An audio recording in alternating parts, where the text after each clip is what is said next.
हरिः ओम्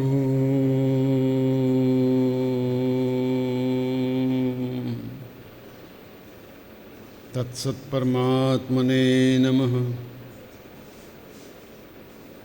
यं ब्रह्मा वरुणेन्द्ररुद्रमरुतस्तुन्वन्ति दिव्यैस्तवैः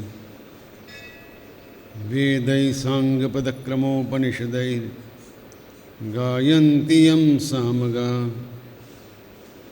ध्यानावस्थिततद्गतेन मनसा पश्यन्ति यं योगिनो यस्यां तं न विदुःसुरासुरगणाः देवाय तस्मै नमः।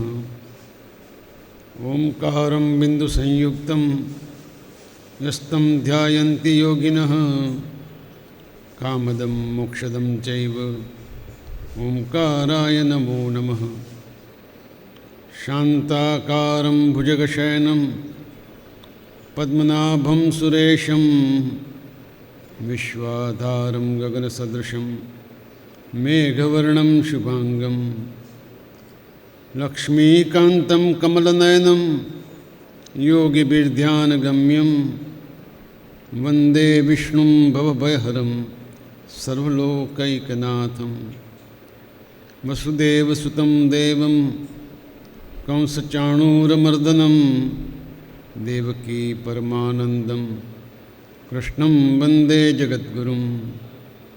हरिः ओम् नमो भगवते वासुदेवाय। शिवमिया मात की जय, बाळोज मात की जय।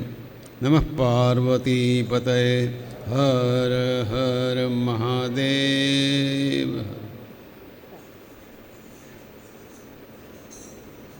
આજે આપણા સત્રના 10મા દિવસે ફરી પાછું ઈશ્વરનું આરાધન કરવા માટે જે ક્રમ આપણે નક્કી કર્યો છે એ પ્રમાણે એક વૈદિક શ્લોક, બહુ સરળ શ્લોક અને રોજ બોલાતો હોય એવો યાદ કરીએ. શ્લોકની ભાવના એવી છે કે આખું જગત ઈશ્વરનું જ છે, ઈશ્વરથી આચ્છાદિત છે. જગતમાં જે કંઈ છે બધું જ ઈશ્વરમય છે અને માટે ત્યાગીને ભોગવું, છોડવાથી વધારે ભોગવવાનું તક મળે. કોઈનું ધન ખૂંચવી લેશું નહીં. આ સંસ્કૃતમાં છે, ઈશા વાસ્યમિદમ સર્વમ યત્કિંચિત જગત્યામ જગત તેન ત્યક્તેન ભુંજિથાઃ મા ગૃધઃ કસ્ય સ્વિદ્ધનમ. કોઈ બીજાનું ધન ઓળવી લેવું નહીં અને જગત ઈશ્વરનું છે એમ માનીને જીવવું. આપણે અત્યારે જે મહાભારતની ને બધી વાતો કરીએ છીએ એમાં તો આ બહુ બંધ બેસતો મંત્ર છે. કારણ કે ત્યક્તેન ભુંજિથાઃ, ત્યાગીને ભોગવવાનું તો જાણે ભૂલાઈ જ ગયું છે. પહેલું તો ત્યાગવું શું કરવા પડે અને બીજું ભોગવનાર તો હું જ છું, બીજાની જરૂર ક્યાં છે. આવી જે ભાવના ઊભી થઈ છે એમાં આ ચિંતન કદાચ બહુ ઉપયોગી થઈ પડે. એક નાનકડું ગીત પણ આપણે રજૂ કરતા આવ્યા છીએ. આજે મીરાબાઈનું ગીત છે. જાણીતા જ ગીતો હોય લઈએ છીએ આપણે, જેથી કરીને આપણને યાદ આવે.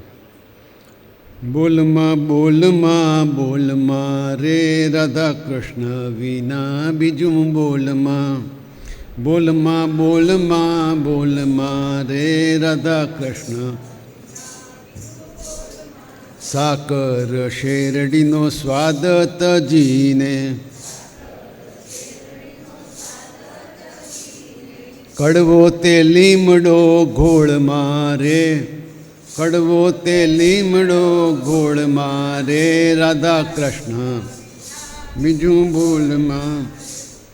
ચાંદા સૂરજનું તેજ તજીને આગિયા સંગાથે પ્રીત જોડમાં રે રાધા કૃષ્ણ વિના બીજું બોલમાં. બોલમાં રે રાધા કૃષ્ણ વિના બીજું બોલમાં. હીરા માણેકને ઝવેરને તજીને કથિર સંગાથે પ્રીત જોડમાં રે રાધા કૃષ્ણ વિના બીજું બોલમાં. કથિર સંગાથે પ્રીત જોડમાં રે રાધા કૃષ્ણ. મીરા કહે પ્રભુ ગિરધર નાગર. શરીર આપ્યું સમતોલમાં રે રાધા કૃષ્ણ વિના બીજું બોલમાં. આપ્યું સમતોલમાં રે રાધા કૃષ્ણ વિના બીજું બોલમાં. આજે 10મો દિવસ છે અને જાણવા જેવી વાત એ છે કે 10 દિવસમાં એક પણ ગુજરાતી કવિ રિપીટ થયો નથી. કોઈ દિવસે નરસિંહ આવ્યા છે, કોઈ દિવસે મીરા આવ્યા છે. આમ ગુજરાતી સાહિત્યને પણ આપણે ધ્યાનમાં લઈને આપણી માતૃભાષા છે, આપણી માતૃભાષા અને મા બંને બરાબર છે. માતૃભૂમિ, માતૃભાષા, મા, આ બધા જ આપણે જ્યારે વંદે માતરમ એમ કહીએ છીએ ત્યારે હકીકતમાં તો આપણી પોતાની મા માટે પણ વંદે માતરમ કહીએ છીએ, માતૃભાષા માટે પણ કહીએ છીએ અને આપણી રાષ્ટ્ર ભારત માટે પણ વંદે માતરમ કહીએ છીએ. ગઈકાલે આપણે કૃષ્ણ કથાથી પ્રારંભ કર્યો હતો, આજે ગીતાથી પ્રારંભ કરવાનો વિચાર છે. અને મૂળ વાત એ છે કે મહાભારતના યુદ્ધમાં કૃષ્ણે જે ભૂમિકા ભજવી હતી એ ભૂમિકા દૈવી ભૂમિકા હતી, પણ આપણે તો પામર માનવો એટલે એ સમજવાની કોશિશ કરી રહ્યા છીએ કે એમાં શું શું આપણે જાણવા જેવું છે. કૃષ્ણ અને અર્જુનનો સંવાદ છે, પણ એ સંવાદમાંથી આપણે શું સમજી શકીએ, આપણા માટે ઉપયોગી શું છે એ જાણવા માટે આટલું પ્રિસ્ટિપેશન કરીએ છીએ. આપણે જોઈ ગયા કે હતાશ અર્જુનને શારીરિક અસરો થઈ છે, ગાંડી છૂટી જાય, પરસેવો વળી જાય વગેરે વગેરે. ધૃતરાષ્ટ્ર દ્વારા અને સંજય થકી અપાયેલ સલાહની પણ એના મન ઉપર અસર છે કે તમે તો સીધા છો, સાદા છો, ભલા છો, ભોળા છો, ધાર્મિક છો, આ બધું શું કરવું પડે. વાસ્તવિક જગતના પ્રપંચોની અસર પણ એને ખબર પડી ગઈ છે. 12 વર્ષ વનવાસ લીધો છે, 1 વર્ષ અજ્ઞાતવાસ કર્યો છે. સ્વજનોનો વધ કરવાથી શું થશે એ ચિંતા થઈ એટલે અર્જુનને ખબર પડી કે સામે તો શત્રુ નથી પણ સ્વજનો છે. આવી ગેરસમજણ ઊભી થઈ છે. હવે એને તો પોતાનું રાજ્ય પાછું મેળવવાની મોટી જવાબદારી અપાઈ હતી, એમાંથી પીછેહટ કરી છે. મોહને લીધે કુટુંબની ચિંતા કરી અને રાષ્ટ્રની ચિંતા કરતાં એ ચિંતા વધી ગઈ છે. કૌરવોએ કરેલા અત્યાચારો પણ ભૂલી ગયો છે અને છેલ્લે મને મારી નાખે તોય મારે લડવું નથી આવું કહીને રથના પાછળના ભાગમાં બેસી ગયો છે. હવે એને વધુ સમજીએ, કેમ કે સ્વજનો સામે છે એટલે જ અર્જુન હતાશ થયો છે એવું આપણને ખ્યાલ આવે છે. અને આ 3જા દિવસે પણ કેમ ઘટ્ટ કરવાનું છે, કારણ છે કે આ પરિસ્થિતિ આપણા બધાની છે. સ્વજનો સામે આવે એટલે આપણે ખોટું કરીએ જ છીએ, ન કરીએ તો નવાઈ જેવું કહેવાય.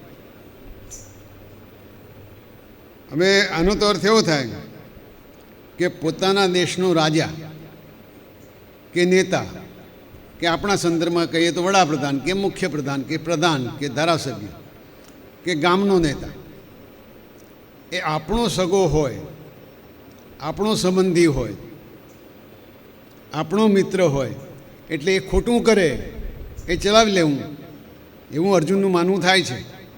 સામે સ્વજનો ઊભા છે, ખોટું કરીને ઊભા છે, પણ આપણા સગા છે માટે ચલાવી લેવા આ ભાવના ઊભી થઈ છે. તો એ હિસાબે તો કોઈ માતા પોતાના દીકરાને ઝેર પાય તો માતા ગુનેગાર ન ગણાય. ખરેખર તો એ ગુનેગાર છે માટે ગુનાની સજા થવી જોઈએ. સ્વજન છે માટે ક્ષમા કરવી, સ્વજન છે માટે જતો કરવો, આ મોહ સિવાય બીજું કંઈ નથી. જ્યાં જ્યાં કોલેજીસ છે ત્યાં અધ્યાપક હોય, હાઈસ્કૂલ હોય ત્યાં શિક્ષક હોય,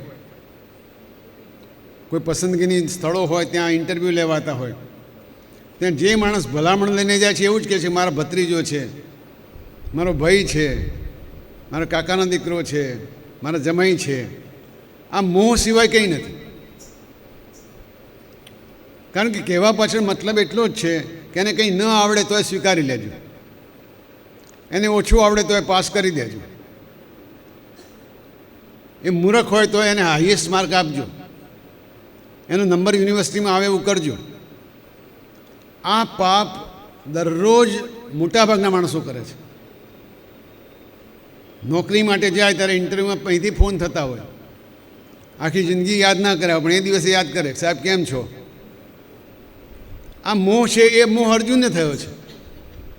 એટલે આપણે રોજબરોજની વાતો છે કે જ્યાં આપણે ધર્મનો ભંગ કરીએ છીએ એની આપણને ખબર પણ પડતી નથી. એટલું નહીં, આપણે એને ધર્મ માની બેસીએ છીએ. પિતા તરીકે મારો ધર્મ છે કે મારા છોકરાને વધારે માર્ક આવે. એ ધર્મ છોકરાનો છે વધારે માર્ક લાવવાનો, તમારો નથી ભાઈ. અને આને લીધે દેશની ઇમારતમાં એવો લૂણો પેસી ગયો છે કે હવે એ ખખડીને નીચે પડી જાય. એટલે આનું વધારે ને વધારે ધ્યાન આપીને કરવા જોઈએ. રાજકારણ હોય, શિક્ષણ હોય, નોકરીઓ હોય, બધે જ આ ચાલી રહ્યું છે. હવે બીજી વાત, મનુષ્ય જેમ જેમ ઊંચે ચડતો જાય એમ એની જવાબદારી વધતી જાય. ધારો કે કોઈ પટાવાળો હોય તો એની જવાબદારી કરતાં ક્લાર્કની જવાબદારી વધારે આવે, ક્લાર્કની જવાબદારી કરતાં અધિકારીની જવાબદારી વધારે આવે, અધિકારીના કરતાં ઓફિસર એના કરતાં ઊંચો હોય એની જવાબદારી વધારે આવે. એમ કરતાં કરતાં કરતાં એ રાજ્યનો મોટો અધિકારી બની જાય તો એની તો જવાબદારી ખૂબ વધારે થઈ જાય. એ જવાબદારી એવું કહે છે કે તારે આ હોદ્દા ઉપર રહીને આટલી જવાબદારી નિભાવવાની છે. નાના ક્ષેત્રમાં કંઈ નાનકડી ભૂલ કરે, ધારો કે સફાઈ કામ કરનારમાં થોડી ભૂલ થઈ ગઈ હોય તો નાની મોટી સફાઈ થશે, પણ ઇન્કમટેક્સ ઓફિસર તરીકે ખોટો માણસ આવી જશે તો કરોડો રૂપિયાનો ઉચાળો કરીને જતો રહેશે. એટલે જેટલું સ્થાન ઊંચું એટલી જવાબદારી વધારે, એટલી ચોકસાઈ વધારે કરવાની જરૂર છે. મુશ્કેલી ક્યાં થાય છે? જેટલું સ્થાન ઊંચું એટલી જવાબદારી ઓછી થઈ જાય છે, ત્યાં જ બધા ભોપાળા ચાલુ થઈ જાય છે. આ વાત કેમ કે અર્જુન અત્યારે રાષ્ટ્ર કક્ષાએ ઊભો છે. એ રાષ્ટ્રના ધર્મની રક્ષા કરવા માટે અત્યારે ઊભો છે અને એની જવાબદારી છે કે જો એ જરાય હલશે તો રાષ્ટ્રનો ધર્મ ખાડે જશે. જેમ જેમ જવાબદારી વધતી જાય એમ એમ એને પોતાની જાતને સંભાળી લેવી પડે. ખાસ કરીને જ્યારે જ્ઞાન વધી જાય, સત્તા વધી જાય, બહાદુરી વધી જાય, હિંમત વધી જાય ત્યારે તો ખાસ ધ્યાન રાખવું પડે. ગામનો સરપંચ ભૂલ કરે તો ગામમાં તકલીફ પડે, પણ દેશનો સરપંચ ભૂલ કરે તો દેશમાં ભૂલ પડે. એટલે એની જવાબદારી ઉપર જે છે એમાં એણે બાંધછોડ કરી શકાય એવી જગ્યા બહુ ઓછી હોય છે. અને જો ત્યાં થોડી પણ બાંધછોડ થાય તો ગણિત જાણતા હશે એમને ખબર પડશે કે અહીંથી ધારો કે 30 ડિગ્રીના ખૂણે મૂકીને રોકેટ છોડીએ અને જો મંગળ ઉપર જવાનું હોય પણ 30ની 31 ડિગ્રી થઈ ગઈ તો મંગળને બદલે ગુરુ ઉપર જતું રહે, કારણ કે આગળ જતાં હજારો માઇલનો ફેરફાર પડી જાય. એટલે ઉચ્ચ કક્ષાએ બેઠેલા કોઈ પણ વ્યક્તિએ જો ધર્મનું પાલન કરવું હશે તો ખૂબ જ સજાગ રહેવું પડશે એવું અર્જુન માટે આપણે કહી શકીએ. પક્ષપાત એ જગ્યાએ અક્ષમ્ય છે. હવે થાય છે શું? કેટલાક કારણો ઊભા થાય છે. પરિવારનો મોહ હોય, જેમ કે આપણે કીધું મારો દીકરો છે, મારી દીકરી છે, અને પારિવારિક સુખ મેળવવું હોય. આ છીએ એના કરતાં સ્થિતિ જરા સારી થાય, 2-5 લાખ રૂપિયા વધારે મળે, 25-50 લાખ રૂપિયા વધારે મળે, એ લોભ આવે. કુટુંબના પોષણનો મોહ હોય કે હજુ બરાબર આપણે ઘર બહાર થયા નથી, ખાલી 400 વારનો જ બંગલો છે, 4000 વારનો થાય તો સારું. આવી ઈચ્છાઓ ઊભી થાય. પરિણામે આવે કે આ કુટુંબના પોષણના મોહથી રાષ્ટ્રનું કર્મ અટકી જાય. એ કરવા જાય છે ઘરનું, પણ બગડે છે રાષ્ટ્રનું. કોઈ મોટી હોસ્પિટલ હોય, ધારો કે અમદાવાદ સિવિલ હોસ્પિટલ જેવી હોસ્પિટલ હોય, એમાં બિલકુલ સફાઈ કામ થતું ના હોય ને 12 મહિને 16 લાખ રૂપિયાનું ટેન્ડર મુકાય. સ્વચ્છતા તો થઈ જ ના હોય એટલે મંજૂરી માટે 16 લાખ રૂપિયા આવી જાય. જો નિયામક ધ્યાન રાખીને સહી ન કરે તો 365 દિવસ ગંદકી સહન કરવાની, પૈસા આપવાના. પણ ફોન આવે, જોજો આપણો સગો છે, દર્દીઓને હાડ મારી, હોસ્પિટલમાં ઇન્ફેક્શન, અને સહી તમારી. આ પાપ કર્યા પછી કોઈ જન્મમાં છૂટાય નહીં. પણ કોઈ આવું વિચારતું નથી. અર્જુન બિચારો ભોળા ભાવે આ બધું વિચારવા માંડ્યો, સામે મારા હગા ઊભા છે એમ. હવે સાતવળેજીકરજી જે બહુ ચિંતક છે કહે છે કે મનુષ્ય કોઈ રીતે સ્વતંત્ર નથી. કોઈ પણ મનુષ્ય સ્વતંત્ર નથી. એને માથે ઘરની જવાબદારી છે, ગામની જવાબદારી છે, રાજ્યની જવાબદારી છે, રાષ્ટ્રની જવાબદારી છે, વિશ્વની જવાબદારી છે, ખરેખર પૂછે તો બ્રહ્માંડની જવાબદારી છે. નવાઈ લાગશે, પણ એક માણસની ભૂલ આખા રાષ્ટ્રને ભારે પડી શકે એમ છે. આપણી ઉપર 1962-65ની અંદર જ્યારે પાકિસ્તાન તરફથી હુમલા થવા માંડે ત્યારે આપણને કહેવાતું અંધારપટ બરાબર રાખવાનો છે, જરાય અંધારપટમાં છૂટછાટ નહીં મળે. એ વખતે કોઈ દેશ વિરોધી તત્વ એક બેટરી પણ જો ચાલુ કરે તો બોમ્બાર્ડિંગ કરવાની શરૂઆત થઈ જાય. એક જ માણસની ભૂલ. હવે એને કોઈ કે લાખ રૂપિયા આપ્યા હોય અને બેટરી ચાલુ કરે તો એના લાખ રૂપિયા માટે થઈને આખા ગામને નષ્ટ થવાનો વારો આવે. અને આવું ઘણી વખતે ઘણા દેશોમાં ઘણી જગ્યાએ થયું છે. એ જોતાં આ ગીતાનો મુદ્દો એકદમ વ્યાજબી છે કે અર્જુન એના ધર્મનું પાલન કરે સમષ્ટિની દ્રષ્ટિએ. એટલે જો વ્યક્તિ ખાલી પોતાના શરીરનું જ પોષણ કરે તો એ પાપ છે. એને ઘણા બધાનું પોષણ કરવાનું છે. કોઈ ગૃહસ્થ માણસ હોય અને કહે કે હું તો ભાઈ કમાઉં છું, હવે બૈરી છોકરાનું પોષણ કરવાની મારી જવાબદારી નથી, તો વાત પૂરી થઈ જાય, પાપી છે. આવું જ ગામનો માણસ એમ કે ગામમાં જે થવું હોય થાય, મારે કંઈ લેવા કે દેવા, એ પણ પાપી છે. રાષ્ટ્રમાં કંઈક ખોટું થઈ રહ્યું હોય ને આપણે કે આપણે શું ભાઈ મારે શું, એ પણ પાપ છે. આ પાપમાંથી મુક્ત થવા માટે ધર્મ સંસદોની જરૂર છે. ધર્મ આ છે. આપણી જાતને તો બચાવીએ, આપણે તો આ લોક અને પરલોક બેય આપણા માટે બુકિંગ કરાવી દઈએ, પણ સમગ્ર રાષ્ટ્રનું ભલું થાય, સમગ્ર દેશનું ભલું થાય, સમગ્ર વિશ્વનું ભલું થાય, એ ભાવના જ્યાં સુધી ન કેળવાય ત્યાં સુધી અર્જુનની જેમ પરિવારના મોહમાં પડવાની શક્યતાઓ ઘણી વધારે છે. અને આવું કોણ કરે જનરલી? પોતાની જાતને કોણ વધારે કરે? પોષણ કોણ આપે? પશુ. પોષણ માગે પશુ. જે પોતાનું પોષણ કરે પશુ છે. અને ઘણા પશુઓ એવા હોય છે કે ટોળામાં રહીને પોતાના આખા ટોળાનું પોષણ કરે. ઘેટાં હોય, બકરા હોય, કૂતરાં હોય, એ પોતાના ટોળાનું પોષણ કરે. એટલે એમ નહીં કહેવાય કે પશુ નથી. પોતપોતાના ટોળાનું પોષણ કરે, મોટે ભાગે પશુ જ હોય છે. પાશવી બુદ્ધિ એનામાં હોય. મારું થઈ જાય એટલે બસ, અમારા સમાજનું થઈ જાય એટલે બસ, અમારા ગામનું થઈ જાય એટલે બસ. આ વૃત્તિ અત્યંત હીન વૃત્તિ છે. એમાંથી બહાર નીકળવા માટે શ્રીમદ ભગવદ્ ગીતા વર્ષો પહેલાં કહેવાણીને હજુ આપણને બહાર નીકળતા થોડો સમય લાગશે એવું લાગે છે. કેમ કે શિક્ષણ ક્યાં શરૂ થાય? સમાજમાંથી, ઘરમાં શરૂ થાય. ઘરમાં એવું શિક્ષણ અપાય કે ના ભાઈ તારે એકલાનું નથી, બધાનું કરવાનું છે. એ નાનકડી એક વાત યાદ આવે કે પહેલાં 4-5 છોકરા હતા, ઘરમાં 2 જ રૂમ હતા. એ 4-5 છોકરા એકબીજાની પાર્ટી વહેંચે, એકબીજાની પેન વહેંચે. મારી પેન છે, મોટો ભાઈ છે નાના ભાઈને આપે, પેલી નોટ બીજાને આપે. એક જ ચોપડીથી 3 જણા ભણે. હવે રૂમ જુદા થઈ ગયા. મારા રૂમમાં તું કેમ આવ્યો? તારા રૂમમાં ભણવા જા. ધીમે ધીમે કરતાં પરિસ્થિતિ એવી ઊભી થઈ ગઈ છે, મકાન જુદા થઈ ગયા. અમારા ઘરમાં તું આવ્યો શું કરવા આવ્યો? પહેલાં મહેલા ખુલ્લા રહેતા. એક ઘરમાંથી બીજા ઘરમાં છોકરું જતું રહે ને ખાઈને પાછું આવે તો કોઈને નવાઈ નહોતી લાગતી. અત્યારે તો એના ઘરમાં શું કરજો પણ આપણા ઘરમાં નથી પડ્યું. આ પરિસ્થિતિ વિકટ પરિસ્થિતિ છે. અને ગીતા જ્યારે વાંચીએ ત્યારે અર્જુનનો આ પરિવારવાદ આપણને યાદ આવવો જોઈએ. અને એમ કરતાં કરતાં ગૃહસ્થાશ્રમીને બધા દાખલા આપ્યા. અર્જુન તો વીર પુરુષ છે, પાછું એની જવાબદારી બીજી છે. ધર્મ સંસ્થાન પણ કરવાનું કામ અર્જુનનું છે.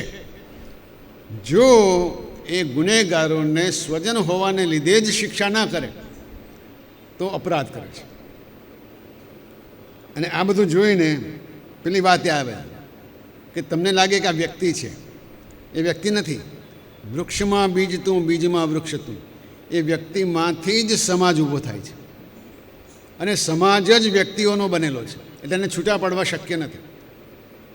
એક વ્યક્તિ બગડશે એટલે બીજો નહીં બગડે એ માનવાને કોઈ કારણ નથી. ગીતામાં જ કીધું છે સર્વભૂતસ્થમાત્માનમ સર્વભૂતાની ચાત્મની.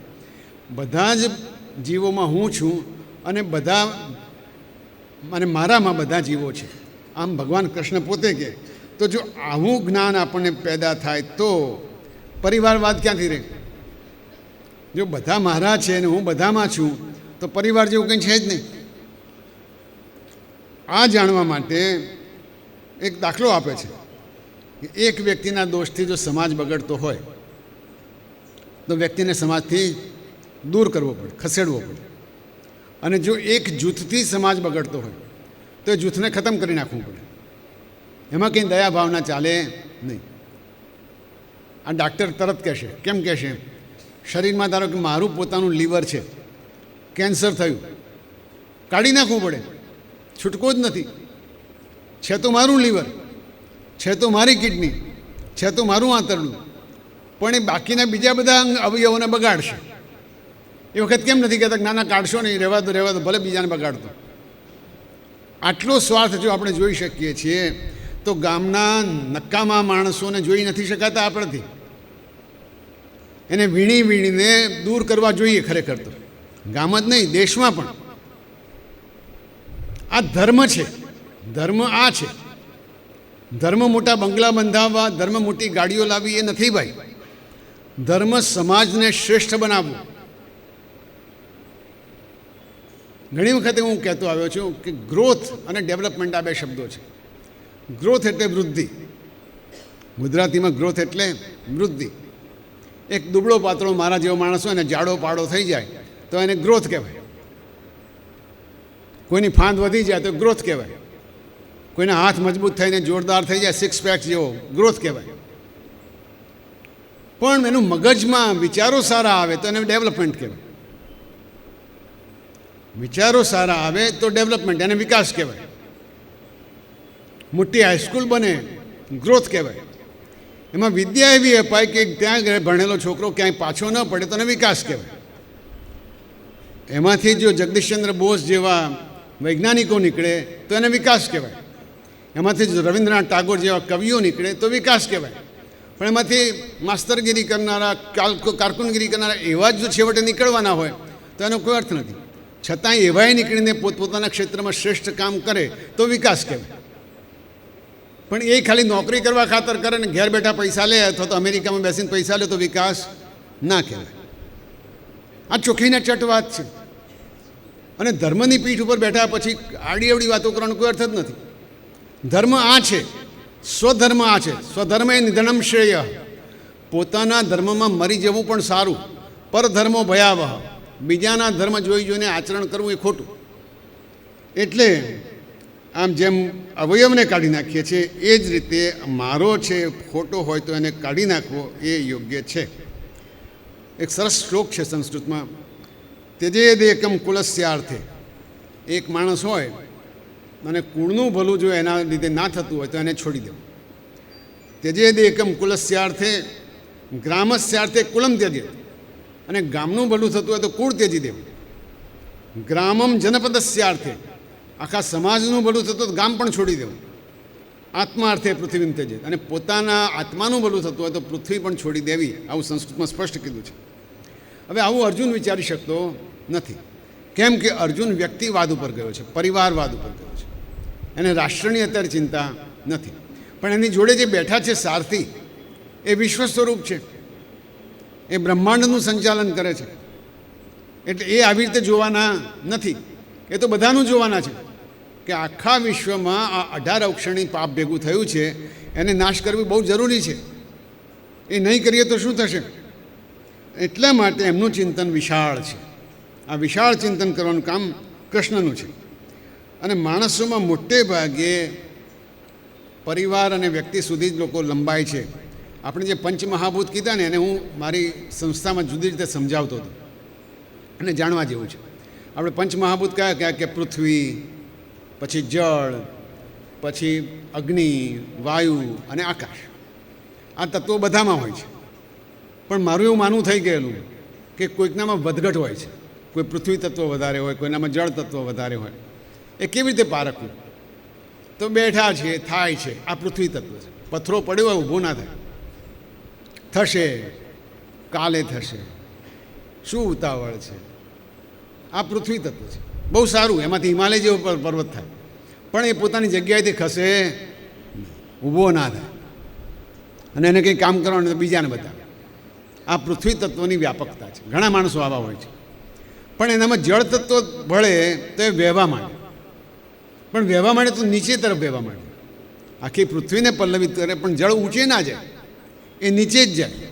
ઘણા બધાને મદદરૂપ થાય, એનું શરીર સરસ મજાનું હોય, ડોલતો હોય, નૃત્ય કરતો હોય, ગીત ગાતો હોય, જળ તત્વ હોય તો બધું કરે, પણ એ જ્યાં જાય ત્યાં નીચેની તરફ જાય. નીચેનાને ફાયદો એ કરે, પાક ઉગે. ત્રીજું તત્વ છે અગ્નિ તત્વ છે, એ ઉપર જ જાય, એ બમબમાકાર એક વખત લાગ્યું એટલે ઉપર ને ઉપર જતું જ જાય, એને ઉપર જવાની જ ગતિ. અગ્નિ નીચે તરફ કોઈ દિવસ જતો જોયો નથી. અને એની વિચારો પણ ઊંચા જ હોય. એ રાષ્ટ્રના વિચાર કરે, એ વિશ્વના વિચાર કરે, એને ઊંચે જ કંઈ મોટી ક્રાંતિ કરવી હોય. દયાનંદ સરસ્વતી, રાજા રામ મોહન રાય, આવા બધા અગ્નિ જ એ બાળીને ભસ્મ કરી નાખે સમાજને, કંઈ નવું ઊભું કરે. અને એની જરૂર છે, ક્યાંક ક્યાંક સળગાવીને પૂરું કરીને નવું સર્જન કરવાની જરૂર હોય, ત્યાં અગ્નિ જોઈએ. આમ કુંડળીની રીતે જેનો મંગળ મજબૂત હોય અગ્નિ તત્વવાળા હોય છે. અને વાત વાતમાં બાજી પડે. સારામાં સારો દાખલો પરશુરામ, નક્ષત્રી કરી પૃથ્વીને, એ અગ્નિ તત્વ હતું. ચોથું તત્વ વાયુ તત્વ છે, એ ચારે બાજુ ઉપર નીચે બધે જ જાય. એ કવિઓ હોય, આર્ષદ્રષ્ટા હોય, એમને ફૂલની અંદર ફોરમ વધારે દેખાય, ફૂલ ઉપર બહુ નજર ના પડે, માણસમાં માણસાઈ દેખાય, પથ્થરમાં પથ્થરત્વ દેખાય, પૃથ્વીમાં પૃથ્વીત્વ દેખાય. એમને એ બધું લઈ જવું ગમે. આ જગ્યાએથી અહીંથી બીજે લઈ જાય, બીજેથી ત્રીજે લઈ જાય. અને જો વાયુ ના હોય તો પરાગરજ એક જગ્યાએથી બીજી જગ્યાએ જતી જ ના હોય. આમ વાયુ તત્વ વિશ્વવ્યાપી છે અને બધે પોતાની સુગંધ પ્રસરાવે છે. આવા ઘણા માણસો હોય છે. દાખલા તરીકે વિવેકાનંદજી અહીં હતા, પણ અમેરિકા ગયા, ત્યાં જઈને એમણે કીધું કે ભારત કેવું છે. પહેલી વખત એ લોકોને અમેરિકાનો પરિચય થયો. ભારત ઓહો આટલું મહાન છે. એ વાયુ તત્વ છે. આનાથી એક ઊંચે આકાશ તત્વ છે.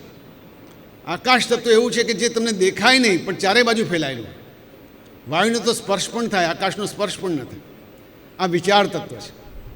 વિચાર આવે એ જ બહુ મોટી વાત છે. સફરજન તો રોજ નીચે પડતું હતું, પણ ન્યૂટનને વિચાર આવ્યો કે આ સફરજન કેમ પડે છે, તો ગુરુત્વાકર્ષણનો નિયમ શોધાણો. આ જે વિચાર આવે એ આકાશ તત્વ છે. અને આવા તત્વને, આકાશ તત્વને શોધવું પડે, કારણ જડતું નથી હોતું. આપણે કંઈ આકાશને શોધી બતાવો તો કોઈ શોધી નહીં બતાવે. આકાશનું ચિત્ર દોર, નહીં દોરાય. વાદળા દેખાય પણ આકાશ ના દેખાય. આકાશ તત્વને શોધીને લાવવું પડે. આપણા ગામમાં, દેશમાં સારા તત્વો હોય, આકાશ જેવા તત્વો, એને શોધવા પડે, શોધીને એને આપણે પારખવા પડે અને એને આપણે નર્ચર કરવા પડે, વધારે ને વધારે મદદ કરવી પડે, તો એ આગળ આવે. કાલે ઓલિમ્પિકની વાત કરતો હતો, એમાં આવી વાત આવી જાય કે જે એવા સુદૃઢ સરસ મજાના માણસો છે, કદાચ ચીંથરે વીંટ્યા રતન હોય, એને શોધીને બહાર લાવીને આગળ લાવવાનું કામ આકાશ તત્વને કરવું. આજે પંચમહાભૂતની વાત કરતાં હું આડા રસ્તે ચડી ગયો. પણ આમાં ત્યાં સુધી વાંધો નથી આવતો જ્યાં સુધી મનુષ્ય ખૂબ ઊંચા હોદ્દા ઉપર ના હોય. આપણે જોયું કે સરદાર પટેલ દેશના નાયબ વડાપ્રધાન બન્યા, અને એ વખત તો એમનું એટલું બધું વર્ચસ્વ હતું, કહેવાય છે કે નહેરુ પણ એમને પૂછ્યા વગર પાણી ન પી શકે. બધા રજવાડાઓને એકત્રીકરણ કરવાનું કામ સરદાર પટેલ ના હોય તો ન થયું હોય. પણ સરદાર પટેલે ડાયાભાઈને સૂચના આપી હતી કે તમારે દિલ્હી કોઈ દિવસ આવવું નહીં. એમનો દીકરો હતો. કામ વગર દિલ્હી આવવું ને, કામ હોય તો બને ત્યાં સુધી પત્ર લખીને ચલાવવું. એવું નહોતું કે એમના બંગલામાં દીકરો અને દીકરી બેઠા જ હોય, એ શક્ય જ નહોતું. સરદાર પટેલ આવવા પણ દે નહીં. અને મણીબેન સામાન્ય કોઈ પણ મહિલાની જેમ હરતા ફરતા અમે બસમાં જોયા છે, ગાડીઓમાં જોયા છે, અને ચાલતા જતા હોય. આ સરદાર પટેલની દીકરી હતી. એટલે આ જે વાત કરીએ છીએ, પરિવારવાદની સામે શ્રેષ્ઠ કક્ષાએ બેઠેલા માણસો કેવા ઝઝૂમી શકે છે એનું દ્રષ્ટાંત છે. લાલ બહાદુર શાસ્ત્રી પણ એવું દ્રષ્ટાંત હતા. લાલ બહાદુર શાસ્ત્રીનો દીકરો કે સરદાર પટેલનો દીકરો સરદાર પટેલની નાયબ વડાપ્રધાનની ગાડી લઈને ફરવા નીકળે એવું કદી બને નહીં. અશક્ય, અસંભવ. આ મહાનતા છે. અને આ મહાનતાની વાત અર્જુન જે જગ્યાએ બેઠો છે ત્યાં કરવાની જરૂર છે. અર્જુને શું કર્યું છે? પરિવારને બચાવવા માટે ભિક્ષાવૃત્તિ કરવાની પણ પસંદ કરી છે. એક શ્લોકમાં એવું બોલ્યો કે આના કરતાં તો હું ભીખ માગીશ તો વાંધો નથી. કેમ ભાઈ? તો કે મારે પરિવારને બચાવવો છે. ત્યાં સુધી કે એ લોકો આવીને મને મારી નાખશે તોય મને વાંધો નથી. પરિવાર માટે એટલું બધું મનમાં ઘૂંટાણું છે કે હવે એને એમ થયું છે કે ગમે તે રાષ્ટ્રની વાત જવા દો, ધર્મની વાત જવા દો, પરિવારને બચાવો. શ્રી કૃષ્ણ આ ચલાવી લેવાના નથી. એ પોતાને આને કર્તવ્ય ગણે છે. આમ જોઈએ તો એક આત્મા પરિવારવાદમાં ફસાયો છે, બીજો આત્મા સમષ્ટિની શિખામણ આપવાનો છે. એટલે અર્જુનને વિચાર કરનારા બધા આવું કરે. આ સ્થિતિમાં દ્રષ્ટિ ઘણી સંકુચિત બને છે અને જે શ્લોકો જોયા એમાં બધામાં આવશે. અર્જુન હવે દલીલ કરવા માંડશે. પહેલો તેણે કૃષ્ણને કીધું મધુસૂદન, એટલે કહેવા શું માગે છે? કૃષ્ણે મધુ નામના રાક્ષસને મારી નાખ્યો. હવે કૃષ્ણ જો એમ કે તું આ બધાને માર, તો અર્જુનની દલીલ એવી છે કે મધુ તો રાક્ષસ હતો એટલે તમે મારી નાખ્યો હતો.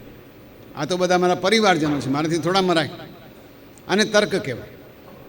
તર્ક હંમેશા જોરદાર હોય છે. બીજો કહે છે કે ભાઈ કૃષ્ણે તો કંસને પણ માર્યો હતો. તો જવાબ એ છે કે એણે તમને કોઈ દિવસ પ્રેમ કર્યો નથી. જરા ભીષ્મ અને દ્રોણ તો કાયમ માટે મને પ્રેમ કરે છે. તમે કંસને મારવામાં નવાય નહીં, કારણ કે એ તો હંમેશા તમારા માટે રાહ જોતો હતો મારી નાખવાની. તમે બચવા માટે એને મારી નાખે છે. એથી ઉલટું અહીંયા થઈ રહ્યું છે. ભીષ્મ અને દ્રોણ કાયમ મને બચાવનારા છે, એમને હું કેવી રીતે મારી શકું? આ તર્ક આપત્તિ છે. તમારું નામ જનાર્દન છે. આ બધા શ્લોકમાં એક એક શબ્દ આવ્યો છે. તમારું નામ જનાર્દન છે. જન અર્દન એટલે ખોટા માણસોનો નાશ કરનાર. હવે તમારું તો નામ જ જનાર્દન છે એટલે તમે કરો એમાં શું ને ભાઈ? મારું નામ થોડું જનાર્દન છે. હું આ કામ કરવા માટે નિર્માયો નથી. તમે માધવ છો. મા એટલે લક્ષ્મી, લક્ષ્મીના પતિ છો. અને લક્ષ્મીને સાચવવા માટે તો માણસ શું શું ન કરે. તમે બધું કરી શકો. મારે તો લક્ષ્મી જોઈતી નથી, રાજ જોઈતું નથી, પાઠ જોઈતું નથી. હું શું કરવા કોઈને મારું ભાઈ? આ અર્જુનની દલીલો છે અને બિલકુલ વ્યાજબી દલીલ. પરિવારની આપણી પોતાની પરિસ્થિતિને મૂકીએ તો એમ લાગે છે કે બિલકુલ સાચો છે. મારે તો ત્રિલોકી જોઈતી નથી. કૃષ્ણ દુઃખી થઈ ગયા છે. અને વળી કૃષ્ણને તો મિત્રદોહનું કે કુલક્ષયનું કે એવું પાપ લાગવાનું નથી, એટલે અર્જુનને તો કે ભાઈ મારે આવું કરવું નથી. હવે કોઈ એમ કે આવી બધી હત્યાઓ સામ્રાજ્ય મેળવનારાઓ કરે, કોઈની પાસેથી પડાવી લેનારાઓ કરે. અમારે તો મેળવવું નથી. અમારે તો સ્વાતંત્ર્ય મેળવવું છે. એના માટે અમે હત્યા કરીને સ્વાતંત્ર્ય મેળવ્યું. તો એમના કરતાં અમે સારા કેવી રીતે? અમે એમના જેવા જ થઈ ગયા. આ પણ દલીલ છે. હિંસા કરે તો એમનામાં અમારામાં શું ફેર? બુદ્ધિ એમની બગડી છે, અમારી પણ બગડી કહેવાય. હવે સાતવળજી કરી એમ કહે છે કે આને બુદ્ધિવાદ કહેવાય. બુદ્ધિવાદ માણસને નબળોય કરી શકે ને સબળોય કરી શકે. પણ બુદ્ધિવાદની સામે એક દલીલ છે. કાંટો પગમાં વાગ્યો હોય તો કાંટાથી જ નીકળે. કાંટો પગમાં વાગ્યો હોય ત્યારે કાંટાથી નીકળે. પહેલો કાંટો છે એણે અપરાધ કર્યો છે અને બીજો કાંટો છે અપરાધની બદલો લે છે, એને બહાર કાઢવાનું કામ કરે છે. એટલે બંને કાંટા પોતપોતાની રીતે સાચા છે. એટલે માટે સ્વાતંત્ર્ય મેળવનારા સારા માણસો જો સામ્રાજ્યવાદની સામે યુદ્ધ કરે તો એ બરાબર છે. કાંટાને કાઢવા માટે કાંટો જ જોઈએ, બીજા ચાલે નહીં. આ લોકોએ 5 ગામ માગ્યા હતા કે 5 ગામ આપો તો એ યુદ્ધ ન થાય. પહેલાં જવાબ આપી દીધો કે એક રજ માત્ર પણ આપવાની નથી, સુવાઈ મૂકી શકાય એવી પણ જગ્યા આપવાની નથી. આટલા ભલાભોળા માણસો છે એટલે અધિકારવાળા લોકો વાત સમજે નહીં અને યુદ્ધ થાય તો નીતિશાસ્ત્ર એમ કહે છે કે અધિકારવાળાનો દોષ નીકળે. જેની પાસે છે એ જો જતું ન કરે તો દોષ એનો છે. પછી પાછું દયા ખાય છે. યુદ્ધથી તો મૃત્યુ થાય, યુદ્ધથી બધા વિધવાઓ થાય, બાળકો કોઈ જાતના સંસ્કાર ન મેળવે, કુળનો ક્ષય થાય, આપણી સંસ્કૃતિ નાશ પામે અને કેટલું નુકસાન થાય, આખો દેશને કેટલું નુકસાન થાય. એનો જવાબ આપ્યો છે મહાયુદ્ધ ત્યારે જ થાય છે જ્યારે, આ સમજવા જેવું છે, મહાયુદ્ધ એમાં મહાભારત જેવું યુદ્ધ ત્યારે જ થાય છે જ્યારે એના પહેલાં અનેક ખોટા પાપો ભેગા થઈ ગયા. બહુ જ વિચાર કરવા જેવી વાત છે. આને આપણા શાસ્ત્રમાં પ્રજ્ઞા અપરાધ કીધો છે. પ્રજ્ઞા અપરાધ એટલે તમને જે ખબર છે કે આવું ન થાય અને છતાં કરો, એ એક પાપ થયું. અને આવું થાય છતાં ન કરો, એ બીજું પાપ થયું. આવા પાપ રોજે રોજ એક માણસ કરે, 2 માણસ કરે, 3 માણસ કરે, 4 માણસ, બધા ભેગા થતા જાય. સમષ્ટિમાં આ બધા પાપો જ્યારે ભેગા થાય ત્યારે કોરોના થાય, એ પહેલાં ના થાય. આ સત્ય છે. વિજ્ઞાન ગમે તે કહેતું હોય, જ્યારે જ્યારે મોટી મહામારી આવે છે ત્યારે એક યા બીજી રીતે પ્રજાના ભેગા કરેલા પાપ જ આપણને નડતા હોય છે. અને દાખલો જરાય આઘો નથી. એ વખતે આપણને દિલ્હીમાં બેઠા બેઠા હિમાલયના ડુંગરા દેખાતા, કેમ કે બધું શાંત પડી ગયું, ધુમાડા નીકળતા બંધ થઈ ગયા, પેટ્રોલના ધુમાડા બંધ થયા, એટલે બધું વાતાવરણ ચોખ્ખું થઈ ગયું. અને હવે ફરી પાછા દેખાતા બંધ થઈ ગયા છે. આપણને સગવડો ને અગવડોનું એટલું બધું જ્ઞાન આવી ગયું છે કે જરા પણ સહન કરવા તૈયાર નથી. પરિણામ આવે જ છે.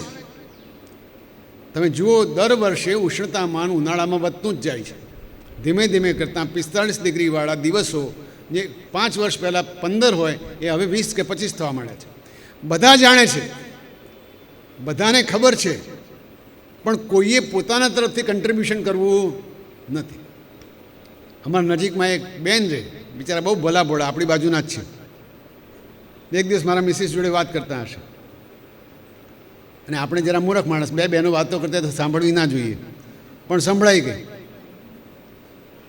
એ બેન કહેતા હતા, જુઓ ને બેન, કેટલી ગરમી પડે છે, હવે તો એસીમાં નહીં રહેવાતું. બોલો, ચોં જશો હવે? હવે એ બેનને એમના ઘરમાંથી જે આઉટલેટમાંથી જે ધુમાડો નીકળે છે, જે ગરમ ગરમ ગરમ હવા નીકળે છે, ત્યાં ઊભા રાખ્યા હોય તો એમને ખબર પડે કે ગરમી શું ચીજ છે. એ ધુમાડો કે એ ગરમી ક્યાં જતી હશે? એ વાતાવરણમાં જ જાય છે. સીધી સાદી વાત છે. મારું સારું કરીને બીજાનું ખરાબ કરવું એ એસીનો સારામાં સારો દાખલો છે. કારણ કે મારી પાસે પૈસા છે બોસ, હું આરામથી ફરું. અલા, પણ આખી દુનિયાનું ઉષ્ણતામાન ઊંચું જાય છે. બોસ, આપણે લેવા દેવાની આવી ચિંતા નહીં કરવાની. વાસુદેવભાઈ પાતળા એટલા માટે જ થયા છો તમે. આ તકલીફ છે.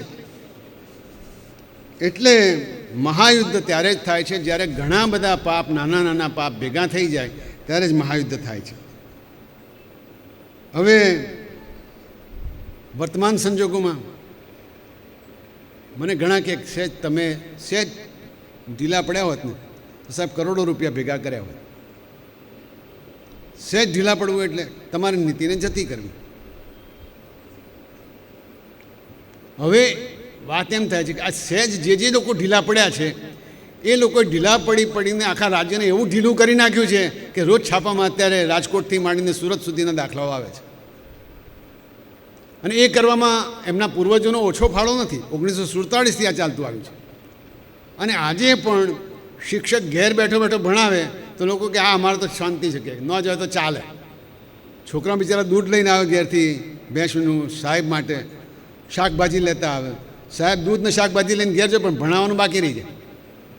આ અન્યાય છે. અને આ અન્યાયની વાત વારંવાર થવાની છે. જુઓ, મહાભારત વખતે શું થયું? શંતનુ રાજાએ એક નવ યુવતી સાથે લગ્ન કર્યા. એમને તો પત્ની હતી જ, અને ભીષ્મ નામનો દીકરો પણ હતો, પણ એમને પેલી પત્ની ગમી ગઈ એટલે મત્સ્યગંધા સાથે એમણે લગ્ન કર્યા. અને પેલો છોકરો જે ખરેખર રાજા થવા માટે સમર્થ હતો, એણે પ્રતિજ્ઞા કરવી પડી કે હું આજીવન કુંવારો રહીશ. પરિણામે આ ધૃતરાષ્ટ્ર અને પાંડુ અને બધું ચાલુ, આખું ઇતિહાસ ચાલ્યો. અને આવા તો કંઈ કેટલાય દાખલા છે. એ ઝીણા ઝીણા પાપો ભેગા થતા જાય, એમાંથી જ મહાયુદ્ધ સર્જાય છે. અને પછી કુસંસ્કારો જ્યારે અનહદ થાય ત્યારે મોટી આગ લગાડે. અહીં ભૂલ શું થઈ છે અર્જુનની? સમયને નથી ઓળખી છે. ભલે એને લડવાનું વિચાર માંડી વાળ્યો હોય, પણ સમય ખોટો છે. સમય એવો થયો છે કે બધા લડાયક બને. હા, હવે એક નોંધ મેં કરી છે, તમને કહું કે ઘણી વખતે આપણે બધા કહે છે લડી લેવું જોઈએ. અને કેટલાક વખતે તો વિચારધારાઓવાળા માણસો એવું કહે પાડી જ દો સાલાને, એને તો સીધો જ કરી નાખો, આપણા વિરુદ્ધનો છે પાડી દો. એટલે મેં એક વખત કીધું કે આ વાત તો સાચી છે ભાઈ, આપણા વિરુદ્ધવાળા છે પાડી પણ દઈએ. પણ એક વખતે આપણને પાડી દેવાની ટેવ પડી ગઈ હિંસા કરવાની ટેવ પડી ગઈ. એ પછી કોને પાડી દેવો અને કોને ન પાડી દેવો એ વિવેક આપણામાં કદાચ નહીં રહે. અને આવું જ બને છે. જ્યારે જ્યારે આપણે બાળકને હિંસા શીખવાડીએ ત્યારે બાળક ઘણી વખતે એના મોટા ભાઈ ઉપર પણ પથ્થર મારે. આપણે એમ માનીને શીખવાડીએ છીએ કે આપણે સામનો કરતાં શીખવાડીએ છીએ. પણ જ્યાં સુધી વિવેક ના થાય, સારા નરસાની ખબર ન પડે, અને મોટા ભાગે મોટી ઉંમરના માણસો પણ સારા નરસાની ખબર ન પડતા હોય એવા હોય છે, એવાને કંઈ આવું શીખવવું એ વાંદરાને દારૂ પાયા જેવું છે. કેમ કે એને ખબર નહીં પડે અને કોઈકના ઘર ઉપર હુમલો કરશે તો એના બીબી બચ્ચાને પણ બાળી નાખશે, જે તદ્દન જઘન્ય કૃત્ય છે, કરી ન શકાય એવું કૃત્ય છે. એટલે માટે હિંસાની વાત જ્યારે જ્યારે કરીએ ત્યારે પરશુરામને પણ એમના પિતાજી જમદગ્નિ લડ્યા છે કે પાપનું પ્રાયશ્ચિત કરી આવો. એટલે આ બધું જે જોઈએ એ જોતાં એમ લાગે કે અર્જુન ખોટી જગ્યાએ ભરાઈ ગયો છે, આમાંથી બહાર લાવવાની જરૂર છે. એટલે હવે એક શ્લોક આગળ આપણે લઈએ. કુતસ્વા કશ્મલમિદમ વિષમે સમુપસ્થિતમ અનાર્યજુષ્ટમ અસ્વર્ગ્યમ અકીર્તિકરમ અર્જુન. કૃષ્ણ હવે પહેલો શ્લોક એમના તરફથી આપે છે. અર્જુન તો કરુણાથી ઘેરાઈ ગયો છે, વાત થઈ ગઈ, આંસુ ભરે છે આંખમાં, રડવા બેઠો છે, રથના પાછળના ભાગમાં બેઠો છે. અને કૃષ્ણ ભગવાન કહે છે કે અર્જુન, ભાષાંતર આ છે, આર્યો જેનું આચરણ ન કરે તેવું, અનાર્યમ, આર્ય એટલે શ્રેષ્ઠ માણસો, ઉત્તમ માણસો, એ જે આચરણ ન કરે એવું આચરણ તું કરી રહ્યો છે. અનાર્યમ, અજુષ્ટમ, જેનાથી સ્વર્ગ પણ ન મળે, અસ્વર્ગ્યમ, અપકીર્તિ થાય, એવી આ તારા મનની ઉદાસીનતા આવા પ્રતિકૂળ સમયમાં તને ક્યાંથી આવી? એમણે 3 વાક્યો કહી દીધા: અસ્વર્ગ્યમ, અપ્રતીતિકરમ અને અનાર્યમ. હવે એમ કહે છે કે આવા વિષમે સમુપચક્રમને, આ ખોટા સમય, કેમ? સામે કોણ ઊભું છે? શત્રુ, નાશ કરવા માટે જ ઊભો છે. અત્યાર સુધી ઘણું મથી ચૂક્યો છે, હવે એણે કમર કસી છે. તમારું રાજ્ય એની પાસે છે, સત્તા, ધન બધું એની પાસે છે. તમે ઘણું સહન કર્યું છે, તોય એ માન્યો નથી. આ બધું થયા પછી પૂરેપૂરો વિચાર કરી પાંડવોએ ભેગા મળી દ્રૌપદી સાથે મળીને નિર્ણય કર્યો છે. અને એ વખતે અર્જુન પણ હતો, નિર્ણયમાં ભાગીદાર હતો. હવે એણે પોતે કેવી તૈયારી કરી છે? કૈલાસમાં જઈ ભગવાન શિવની આરાધના કરી અને ત્યાંથી પાશુપતાસ્ત્ર મેળવ્યું છે. સ્વર્ગમાં જઈ ઇન્દ્રને રાજી કરી અને ત્યાંથી અન્ય અસ્ત્ર શસ્ત્રો મેળવ્યા છે, શસ્ત્ર વિદ્યા પ્રાપ્ત કરી છે. આ અર્જુને પોતે આ લડાઈ કરવા માટે ભેગું કર્યું છે. અને એ વખતે યુદ્ધનો હેતુ શું છે ભાઈ? કે પાશવી બળો જે ભેગા થયા છે એમને આપણે સારા બળો બચે એના માટે લડવાનું છે. એ પણ એ જાણે છે. બીજું, ક્ષત્રિયો માટે તો સ્વર્ગનું દ્વાર છે આ યુદ્ધ, એ આપણે કીધું, એ પણ એના માટે ઉઘાડું છે. અપકીર્તિ થશે એ પણ વાત કરી. કશ્મલમ એટલે મનની ગંદકી, મનની મલિનતા. અહીં અર્થ એ છે કે અનાર્યના માર્ગે આમ પણ ચાલે એટલે મન મલિન જ કહેવાય. એટલે કૃષ્ણ ભગવાન કહે છે કે આ બધું તને અત્યારે ક્યાં સૂઝે છે? હે અર્જુન, તારું નામ તો અર્જુન છે. અર્જુન એટલે અર્જન કરનાર, પ્રાપ્ત કરનાર. તારે તો પ્રાપ્ત કરવાનું છે.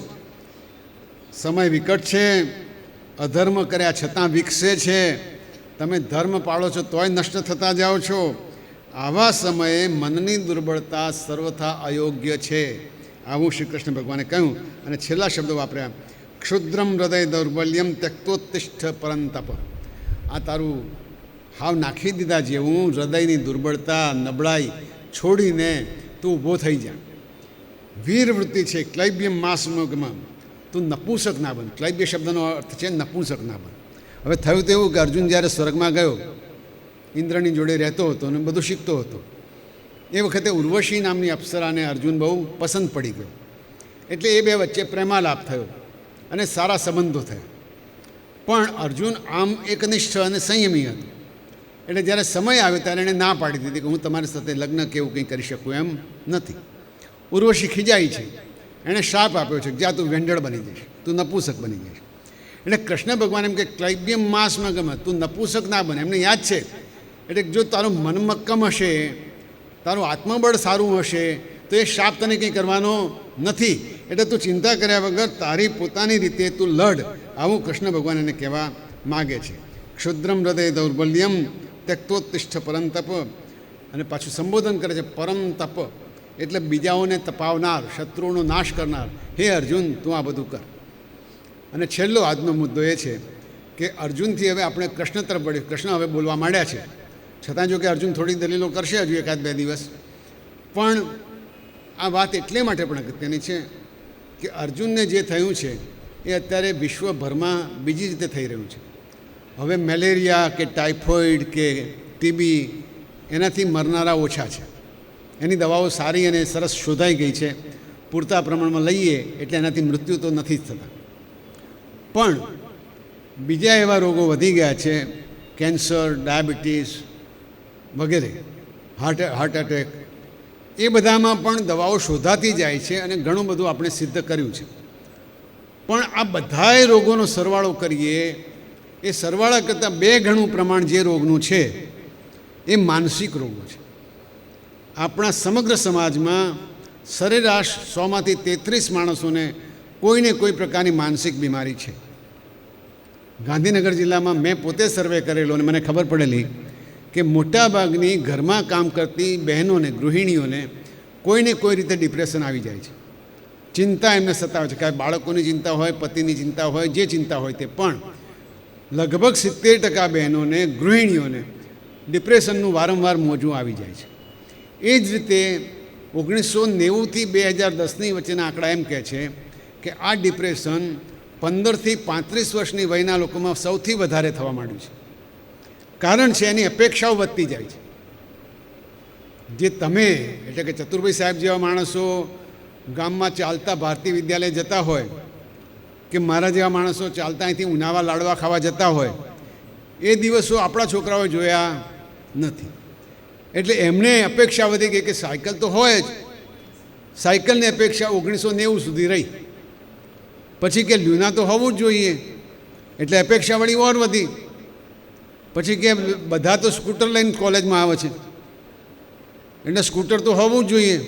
પછી બાઇક નહીં આવી. હવે હાઈસ્કૂલમાં છોકરાઓ ગાડીઓ લઈને જાય છે. હવે પરિસ્થિતિ એવી હતી કે અમારે બીજે મેડિકલ કોલેજમાં સાહેબ હીરા કાકા, અમે ભણતા ત્યારે આખી કોલેજમાં મોટા મોટા સર્જનો ભણાવવા આવતા. અમદાવાદના વિખ્યાત સર્જનો, જ્યાં આખું ગુજરાત પોતાની સર્જરી કરાવવા જતું, કારણ કે બહાર બધા સર્જનો નહોતા. એવા નામવંતા સર્જનો, ફિઝિશિયનો, એમાંના 70 જણા આવતા. અને 70માંથી 7 જણા પાસે પણ મોટર નહોતી. એ લોકો એકબીજાની મોટરોમાં 4-4 જણા, 5-5 જણા ભેગા થઈને આવતા. એની જગ્યાએ અત્યારે એક જણ 3 મોટર લઈને આવતો એવું લાગે છે. એટલે અપેક્ષાઓ વધી ગઈ છે. એનો વાંધો નહીં, અપેક્ષા વધે એનો કોઈ વાંધો નથી. પણ અપેક્ષા વધે એટલે સંગાત સંજાય તે, કામાત ક્રોધો બીજાય તે. આજે ગાડી બગડી છે, પપ્પા તમારી લેતો જાઓ. પપ્પા કે મારે જવાનું છે. તો પછી હું કેવી રીતે જઈશ? આપણે કહેવાય નહીં હેડ તો જા, પરિસ્થિતિ ખરાબ છે, હું કેવી રીતે જઈશ? ઉડીને જા ભાઈ. હા, એટલે આ ડિપ્રેશનનું મોજું એને લીધે થયું છે. એક મનોરોગના નિષ્ણાત તરીકે કહું, ડિપ્રેશન કેમ આવે?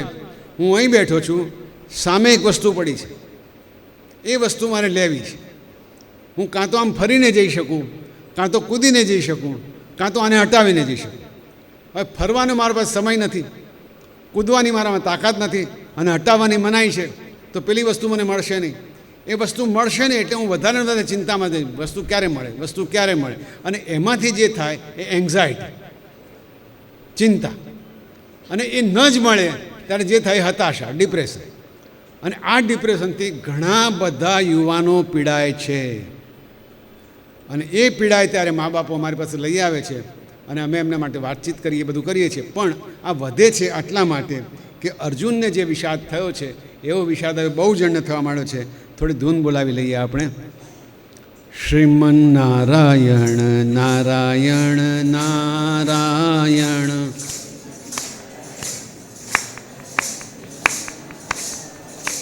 શ્રીમન નારાયણ નારાયણ નારાયણ,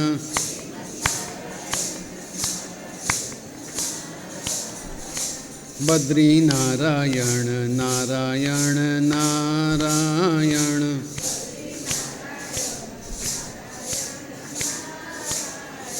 બદ્રી નારાયણ નારાયણ નારાયણ,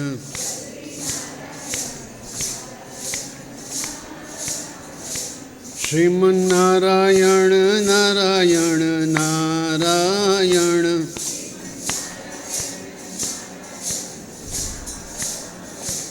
યજ્ઞ નારાયણ નારાયણ નારાયણ,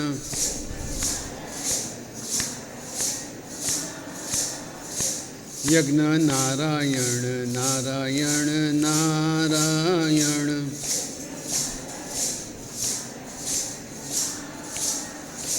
લક્ષ્મી નારાયણ નારાયણ નારાયણ,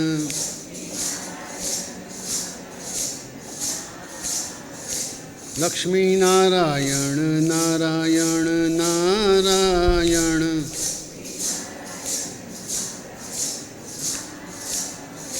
લક્ષ્મી નારાયણ નારાયણ નારાયણ,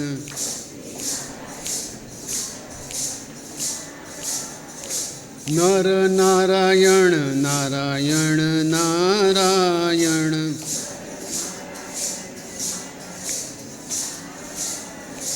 નર નારાયણ નારાયણ નારાયણ,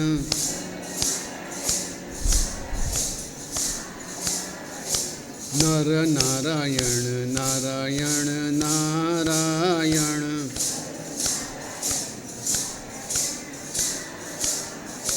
નર નારાયણ નારાયણ નારાયણ, શ્રીમન્નારાયણ નારાયણ નારાયણ, શ્રીમન્નારાયણ નારાયણ નારાયણ, શ્રીમન્નારાયણ નારાયણ નારાયણ. શ્રી કૃષ્ણચંદ્ર ભગવાન કી જય. કૃષ્ણને રણ મેદાનમાં ઊભેલા જોયા, પણ એ કૃષ્ણ તો પ્રેમનો સાગર છે, રસાવતાર છે, રસનો સાગર છે. એટલે કૃષ્ણના અનેક સ્વરૂપો પૈકી એક જ સ્વરૂપ પર આપણે ટિપ્પણી કર્યા કરીએ એ બદલાય, એટલે માટે થોડોક બદલાવ કરીને કૃષ્ણ કથા કરવાનું આપણે શરૂ કરીશું. હવે કૃષ્ણ સાંદીપની આશ્રમમાં ભણી આવ્યા છે, પણ જે કૃષ્ણ કથા આજે કહેવાની છે એની પહેલાં એક સરસ મજાની ગુજરાતી કવિતા વાંચીશ. આમ થોડુંક ભારે ગુજરાતી છે, પણ જેટલી ખબર પડી એટલી સાચી, મજાની છે અને અદ્યતન કવિતા છે. કદાચ જેને સાહિત્યમાં રસ હશે એને મજા પણ આવશે. મૂળ સારે છે કે જીવનમાં જે કંઈ છે એ ગણિતના દાખલા નથી, એ લાગણી છે. જીવનમાં જે કંઈ છે એ ફિઝિક્સ ને કેમેસ્ટ્રી નથી, એ પ્રેમ છે, એ સ્નેહ છે, એ પોતાના તરફથી મળતી હૂંફ છે. એટલે કવિ કહે છે, વરસાદી છાંટાને ગણવા શીખવાડો સરવાળો, વરસાદી છાંટાને ગણવા શીખવાડો સરવાળો. વરસાદના છાંટા તો ગણાય કેવી રીતે? વરસાદી છાંટાને ગણવા શીખવાડો સરવાળો. આ બીજ ગણિતને ભૂમિતિમાં આવે છે કંટાળો, આ બીજ ગણિત અને ભૂમિતિમાં આવે છે કંટાળો. પૂછો ના બસ 1 મીટરના થાય કેટલા ફૂટ, પૂછો ના બસ 1 મીટરના કેટલા થાય ફૂટ. વાદળની ટાંકીના કહો તો દઈ દઈએ ઘનફૂટ. તમે જો વાદળની ટાંકીની વાત કરો તો અમે કહી દઈએ કેટલા ઘનફૂટની ટાંકી છે. વાદળની ટાંકીના કહો તો દઈ દઈએ ઘનફૂટ. આ સ્ક્વેર રૂટ ને ક્યુબ રૂટ એટલે વર્ગમૂળ ને ઘનમૂળ, આ સ્ક્વેર રૂટ ને ક્યુબ રૂટમાં થાય બહુ ગોટાળો. આ સ્ક્વેર રૂટ અને ક્યુબ રૂટમાં થાય બહુ ગોટાળો. વરસાદી છાંટાને ગણવા શીખવાડો સરવાળો. ઘણી વખત નાના બાળકો બિચારા રમવા માટે બહાર નીકળતા હોય. એક સરસ મજાની એક પ્રસંગ જોયેલો મેં. એક છોકરો એની ફર્સ્ટ બર્થડે ઉજવવા માટે ઊભો હતો, પહેલી વર્ષગાંઠ. બધા બહુ જણા ભેગા થઈ ગયેલા અને છોકરાને તો સરસ મજાના કપડાં એવા સરસ પહેરાવેલા, પરસ્યો થઈ ગયેલો. પણ પેલી કેક કાપવાનો વખત આ ત્યાં સુધી બધા નાચે ગાય બધું કરે. એટલે પરાણે પકડીને કેક કપાવડાવી. પછી છોકરા ધીમે ધીમે પૂછ્યું, બા હું રમવા જાઉં? એને બિચારાને એ જોઈતું હતું. એટલે વરસાદી છાંટાને ગણવા શીખવાડો સરવાળો. મિલકતની ખાતાવહીમાં લખવાની છે બૂમો. મિલકત જે વહેંચાય, મિલકતની ખાતાવહીમાં લખવાની છે બૂમો. વ્યાજ અમારા આંસુ છે, વ્યાજ અમારા આંસુ છે, ને મુદ્દલમાં છે ડૂમો. આ બધું ઘરમાં જ્યારે ચાલે ત્યારે ઘણાને ડૂમો બંધાઈ જતો કે હા ભાઈ ઉઠીને આવું કરે છે, બેન ઉઠીને આવું કરે છે. મિલકતની ખાતાવહીમાં લખવાની છે બૂમો. વ્યાજ અમારા આંસુ છે, ને મુદ્દલમાં છે ડૂમો.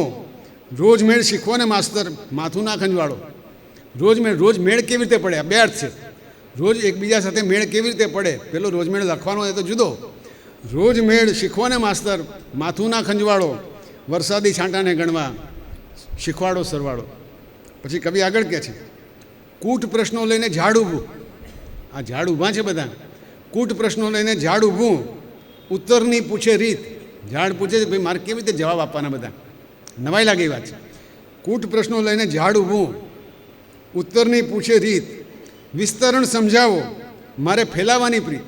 મારે તો ફેલાવવું છે. આપણા ગણિતમાં વિસ્તરણ કરો એમ પૂછે છે ને. વિસ્તરણ સમજાવો, મારે તો ફેલાવાની પ્રીત.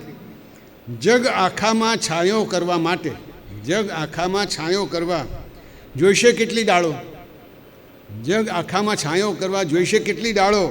વરસાદી છાંટાને ગણવા શીખવાડો સરવાળો. આ જે ઝાડ પૂછે છે આ બધી એક મર્મની વાત છે કે એના પછી શીખો. આ સંબંધોના સમીકરણમાં આવે મોટી બાધા. આ સંબંધોના સમીકરણમાં આવે મોટી બાધા. વાલ ઉમેરી આપો, વાલ ઉમેરી આપો અમને, બાદ કરી દો વાંધા. વાલ ઉમેરી આપો અમને, બાદ કરી દો વાંધા. મારાથી હું માણસને ગુણું, મારાથી હું માણસને ગુણું તો શું મળશે તાળો. વરસાદી છાંટાને ગણવા શીખવાડો સરવાળો. આવું કવિએ કીધું છે જે લાગણીની વાત હતી. અને એ વાત આપણે આજે કરવાની છે, કારણ કે ગોપીઓ અક્રૂરજીને ઘેરીને ઊભી છે.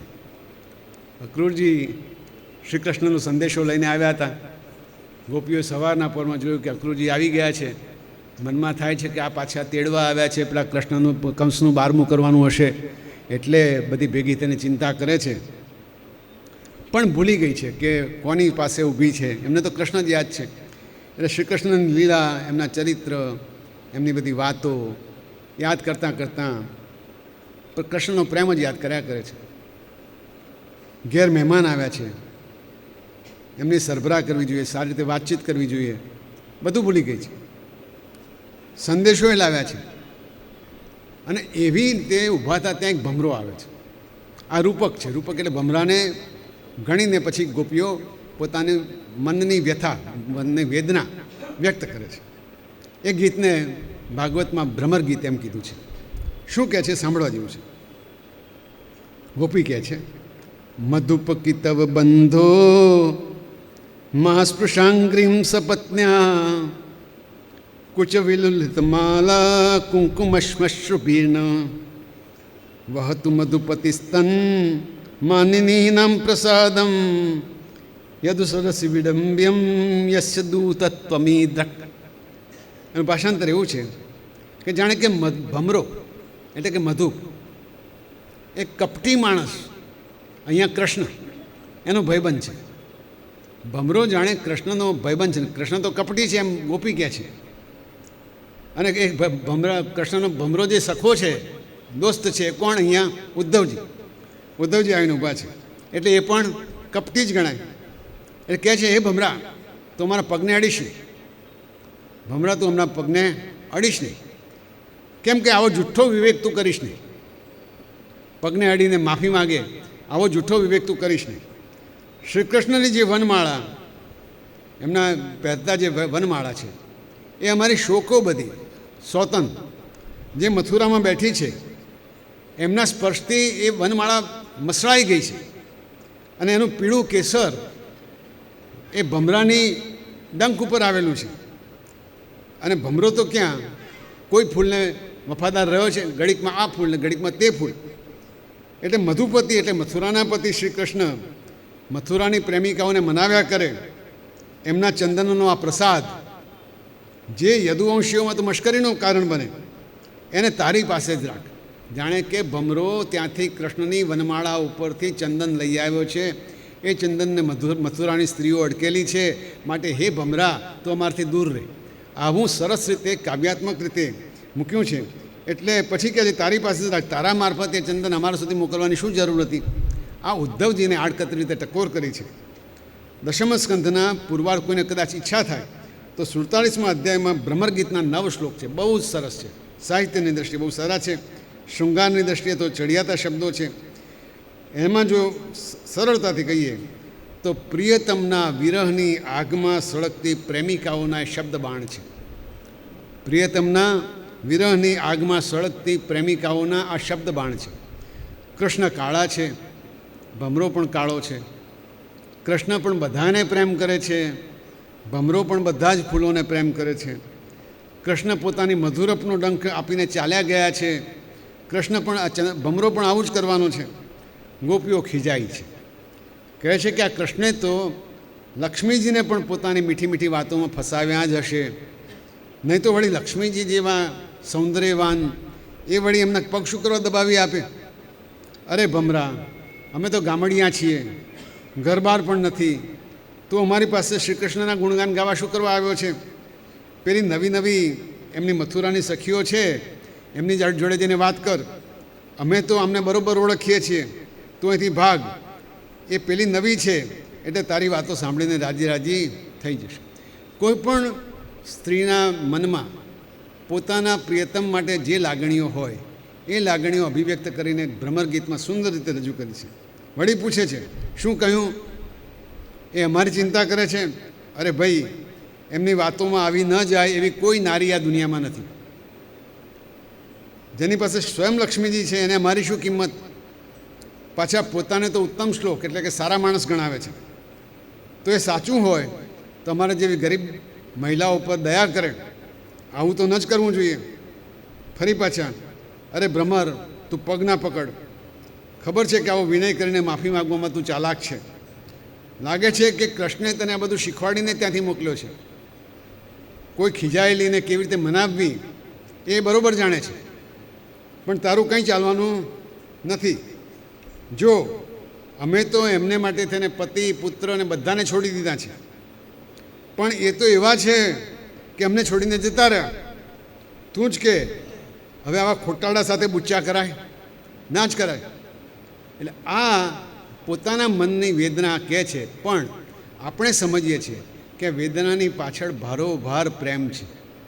ગોપી કહે છે મૃગયુરિવ કપીન્દ્રમ વિવ્યધે લુબ્ધ ધર્મ ત્રિયમકૃત વિરૂપમ સ્ત્રીજિત કામયાનમ બલિમપી બલિમત્વા વિષ્ટયધ્વમ ક્ષબદ્ય તદલમસિત સખ્ય તુસ્ત્યજસ્તત કથાર્થ. અરે ભમરા, તું અમને ઓળખતો નથી. આ તો જ્યારે રામ હતા ત્યારે બલિને શિકારીની જેમ સંતાઈને નિર્દયતાથી મારી નાખેલા, અને બિચારી શૂર્પણખાના તો કામવશ થઈને એમની પાસે આવી ત્યારે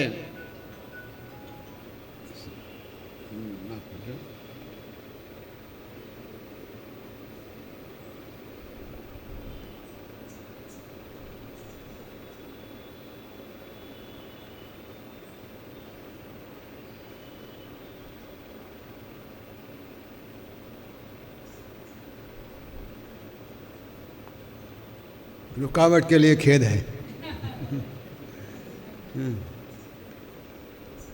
બિચારી શૂર્પણખા જ્યારે આવી ત્યારે કામવશ આવી તો પત્નીના કહેવાથી એના કાનના કપાવી નાખ્યા છે. બ્રાહ્મણને ઘેર વામન રૂપે અવતાર લઈને એમણે શું કર્યું, બલિએ બિચારાએ પૂજા કરી, માગે તે આપવા કહ્યું તો પૂજા ગ્રહણ કરી લીધી અને પછી એને વરુણ પાસથી બાંધીને પાતાળમાં મોકલી દીધો છે. એમ જ કહો ને કે જાણે કાગડો શ્રાદ્ધનું ખાય પછી બીજા કાગડાઓને બોલાવી લાવીને શ્રાદ્ધ આપનારને જ ઘેર કકડાટ કરે. જવા દે, હવે તો અમને તમામ કાળી વસ્તુઓથી નફરત થઈ ગઈ છે. અને લે, કદાચ તું પૂછે કે તો પછી તમે શ્રી કૃષ્ણની ચર્ચા કેમ કર્યા કરો છો, તો જવાબ છે કે એનો ચસ્કો જેને લાગે છે એ એને છોડી શકતા જ નથી. અમારી એ જ દશા છે. દયારામજીનું એક ગરબી છે, કોઈ બધાને ખબર છે. શ્યામ રંગ સમીપે ન જાવું મારે આજ થકી, શ્યામ રંગ સમીપે ન જાવું. આ જ વાત છે કે કાળી વસ્તુ મારે જોઈતી જ નથી, એમ ગોપી કહે છે.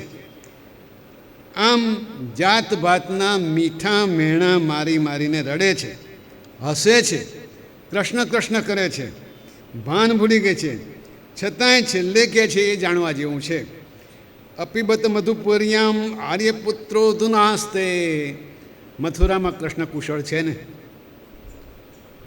સ્મરતે સપિતૃગેહાન સૌમ્ય બંધુશ્ચ ગોપાન. ગુરુકુળમાંથી આવી ગયા પછી નંદ બાવાને, માતા પિતાને, ગોપબાળોને યાદ કરે છે ને. હજુ જે પૂછ્યું નથી એ પછીની પંક્તિઓમાં પૂછશે. આ પ્રેમ ગેલી ગોપીઓ છેક છેલ્લે સુધી પોતાના મનની વાત કહેતી નથી, પણ પછી રહેવાતું નથી, કહી દે છે. ક્વચિદપી સકથાન કિંકરીણામ ગૃણીતે ભુજમ ગુરુ સુગંધમ મૂર્તિનાસ્તાસ્યત કદાનું. કોક દિવસ તો આવીને એમાં સુગંધીવાળા હાથ અમારા મસ્તક ઉપર મૂકશે કે નહીં, આવું ઉદ્ધવજીને પૂછી બેસે છે. અને કહ્યું છે ને, કહેવી સુણવી કોને ન ગમે રસ કે રસિકાની વાતડી. આ જ્યારે સાંભળ્યું, કૃષ્ણનો પ્રેમ સનાતન છે, દિવ્ય છે. ગોપીઓના મનની વાત ઉદ્ધવજીને હચમચાવી ગઈ છે. એમણે જોઈ લીધું છે કે આ નિશુદ્ધ પ્રેમ છે. ગોપીઓને સાંત્વના આપવા માટે હવે ઉદ્ધવજી શ્રી કૃષ્ણનો સંદેશો એમને સંભળાવે છે. ઉદ્ધવજી કહે છે, અહો યુયમ સ્મ પૂર્ણાર્થા ભવત્યો લોક પૂજિતા વાસુદેવે ભગવતી યાસમ ઇત્યર્પિતમ મનઃ. અરે ગોપીઓ, તમારું જીવન તો ખરેખર સફળ થઈ ગયું.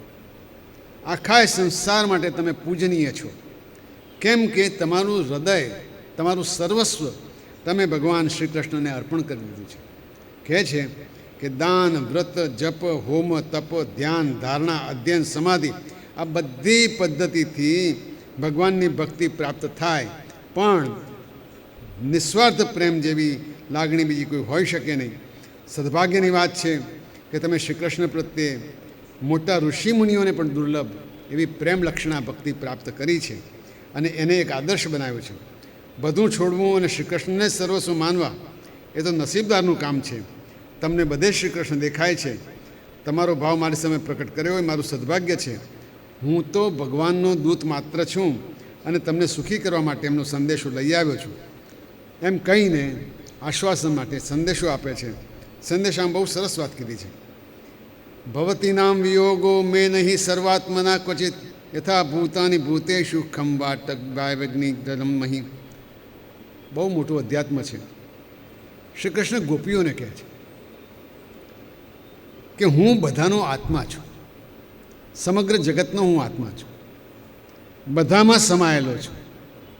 એટલે તમારો મારાથી કદી વિયોગ શક્ય જ નથી. જે બધામાં છે એનો વિયોગ કેવી રીતે થઈ શકે? કૃષ્ણનો વિયોગના ગોપીઓને છે ને આપણને છે. એમ જગતમાં બધું જ પંચમહાભૂતથી બનેલું છે અને પંચમહાભૂતમાં પણ હું જ છું. એ જ રીતે મન, પ્રાણ, પંચભૂત, ઇન્દ્રિયો, વિષયો, આશ્રય હું આપું છું. એ બધું મારામાં છે, એ બધામાં હું છું. અને સાચું કહું તો હું સર્વસ્વ એ સ્વરૂપમાં પ્રગટ થઈ રહ્યો છું. આવું ગોપીઓને પહેલાં જ શ્લોકમાં સમજાવે છે. હું જ રચનાર, પાલક અને વિનાશ કરતા છું. આત્માને કોઈ ગુણ સ્પર્શતો નથી. જુદી જુદી પરિસ્થિતિમાં જાગૃતિ, સ્વપ્ન, સુષુપ્તિ, એ માયામાં આત્મા પોતે તો વિવિધ રૂપે અનુભવ કરતો હોય છે. સ્વપ્નમાંથી જેમ જાગીએ અને બધું મિથ્યા લાગે, એવી રીતે જાગેલો માણસ સ્વપ્નને છોડી દે છે. એ જ રીતે આ સૃષ્ટિનું પણ સમજવાનું છે. તમારે એનો ત્યાગ કરી મારો સાક્ષાત્કાર તમે કરી શકો છો. તપ, ત્યાગ, બધી પ્રવૃત્તિઓ છેવટે તો મારામાં જ સમાઈ જાય છે. એ જ સાચું ફળ છે. મનને કાબૂમાં લઈને થઈ શકે છે. હે ગોપીઓ, એ સાચું છે કે હું તમારી આંખનો તારો છું, પણ મારું તમારાથી દૂર રહેવાનું કારણ એ જ છે કે તમે નિરંતર મારું ધ્યાન કરી શકો. કૃષ્ણની આખી ફિલસૂફી જુદી છે. દૂર રહીએ તો ધ્યાન વધારે રહે. સત્ય તો એ છે કે શરીર કરતાં મનથી તમે મારી વધારે નિકટતા અનુભવી શકશો. તમારા મનને મારી પાસે રાખો. પ્રેમીઓનું ચિત્ત દૂર બેઠેલા પ્રિયતમમાં જેટલું લાગે છે એટલું નિકટ બેઠેલાને લાગતું નથી. આ તો આપણા બધાનો અનુભવ છે. દૂર જાય એટલે બહુ યાદ આવે. ઘેર બેઠા હોય તો શું બેઠા છો ઘરમાં. એટલે આ સનાતન સત્ય છે. દૂર રહે એટલે પ્રેમ વધે, એ કૃષ્ણની ફિલોસોફી છે. મૃત્યુ રહિત મનથી મારું સ્મરણ કરશો તો તમે મને તરત જ મેળવશો. અને પછી દાખલો આપે છે કે રાસલીલા વખતે ઘણી બધી ગોપીઓ આવી હતી અને બધી ગોપીઓ મારી સાથે રાસલીલામાં હતી, પણ કેટલીક ગોપીઓ કોઈ કારણસર ઘર છોડી ન શકી અને એ બધી ગોપીઓ પણ મારામાં જ સમર્પિત થઈ ગઈ. અને એનું કારણ એ છે કે દૂર રહીને પણ એમણે મારામાં જ ચિત્ત પરોવ્યું હતું, એ પણ મને જ પામી છે. આમ કૃષ્ણ ખુલાસો કરે છે. સુખદેવજી કહે છે કે શ્રી કૃષ્ણનો આ સંદેશો મળતા ગોપીઓ ખૂબ જ આનંદિત થઈ ગઈ છે. એમને કૃષ્ણ પાછા યાદ આવ્યા છે, ફરી પાછી કૃષ્ણમય બની ગઈ છે. મથુરાની નારીઓને પણ શ્રી કૃષ્ણ આમ જ પ્રેમ કરતા હશે ને એવું બધું ગાંડું ગેલું પૂછે છે. શહેરની સ્ત્રીઓ તો વળી વધારે રૂપાળી, વધારે મીઠડી હશે, એમના ઉપર તો વધારે રાજી થતા હશે, આવું પણ પૂછે છે. એવી નગરની સ્ત્રીઓ સાથે વાત કરતાં કરતાં અમને ગામડાની ગોવાળણોને યાદ કરે છે ખરા, આવું પણ પૂછે છે. બધી ગોપીઓ એમની સાથેના રાસલીલાના વિહારને, પોતાને દુઃખી કરતા વિયોગને, મથુરાની સ્ત્રીઓને યાદ કરે છે. તો કેટલીક વળી એમને પરમાત્માને નિર્લેપ પરબ્રહ્મ ગણીને વખાણે છે. આશા નઠારી ચીજ છે છતાં એમને મળવાની છે એવી આશા સ્વીકારે છે. શ્રી કૃષ્ણ કદી ભૂલાય એમ નથી. વૃંદાવનની નદી, પહાડ, જંગલો, વેલાઓ બધામાં કૃષ્ણ છે. અને આવી વાતો કરતાં કરતાં છેવટે આક્રંદ કરીને કહે છે, અમે તો કદીએ તમને ભૂલવાના નથી. અહીં બધા જ દુઃખી છે, તમે આવો જ આવો. થોડી વારમાં ઉદ્વેગ શમે છે. ગોપીઓ સંદેશમાં કહેલા પરમાત્મા સ્વરૂપને સમજ્યું છે. લાંબો સમય વ્રજમાં રહેલા ઉદ્ધવજી ગોપીઓએ વારંવાર કૃષ્ણના ચારિત્ર્ય લીલાઓ કહ્યા છે. ઉદ્ધવજી વ્રજમાં કૃષ્ણ જ્યાં જ્યાં લીલા કરે છે બધી જગ્યાઓની મુલાકાત લીધી છે, ફર્યા છે. ગોપીઓની પ્રેમ વિહવળતા જોઈને પ્રભાવિત થયા છે. અને એમણે જે કહ્યું છે તે એતઃ પરમ તનુદ્રુતો ભૂય ગોપવદ્વો ગોવિંદેવ નિખિલાત્મને રૂઢ ભાવા. આ પૃથ્વી ઉપર માત્ર ગોપીઓ જ એવી છે જે શરીર ધારણ કર્યું છે પણ ભગવાન શ્રી કૃષ્ણના દિવ્ય ભાવમાં સ્થિર થઈ ગઈ છે. ઉદ્ધવજી બોલી ઉઠે છે કે અભણ ગોવાળનોને સચ્ચિદાનંદ ઘન શ્રી કૃષ્ણમાં આટલો બધો જે પ્રેમ દર્શાવ્યો છે એ ભગવાનના સ્વરૂપને જાણવું, એમના રહસ્યોને જાણવું, એમની બીજા તીર્થયાત્રાઓ કરવી એ બધા કરતાં સવિશેષ છે. માત્ર પ્રેમથી જ વશ થઈને પરમાત્મા કોઈના ઉપર કૃપા કરે છે. કેમ કે અજાણતા પણ જો અમૃત પી જવાય તો અમૃત તો એનો ગુણ કરવાનું જ છે. એટલે કોઈ પણ જ્ઞાન વગર પણ જો કૃષ્ણનું નામ લેવાઈ જાય તો એ નામ તમને ફાયદો કરવાનું જ છે. શ્રી કૃષ્ણ પાસેથી ગોપીઓએ મેળવેલા પ્રેમને ઉદ્ધવ જેવા જ્ઞાની માણસ પણ સમજ્યા અને પછી કહે છે કે જો ભવિષ્યમાં કંઈ કરવું હશે તો મારે માટે એ સારી વાત હશે કે વૃંદાવન ધામમાં કોઈ વેલ, કોઈ વૃક્ષ કે ઔષધિ બનીને મારો અવતાર થાય. જો એમ થશે તો આ ગોપી જેવા પરમ ભક્તની ચરણ રજ મને નિરંતર સેવા મળશે. આ ગોપીઓને જુઓને, પોતાના સ્વજનો, મર્યાદા બધું છોડીને કૃષ્ણમય થયા છે, પરમ પ્રેમ મેળવ્યો છે.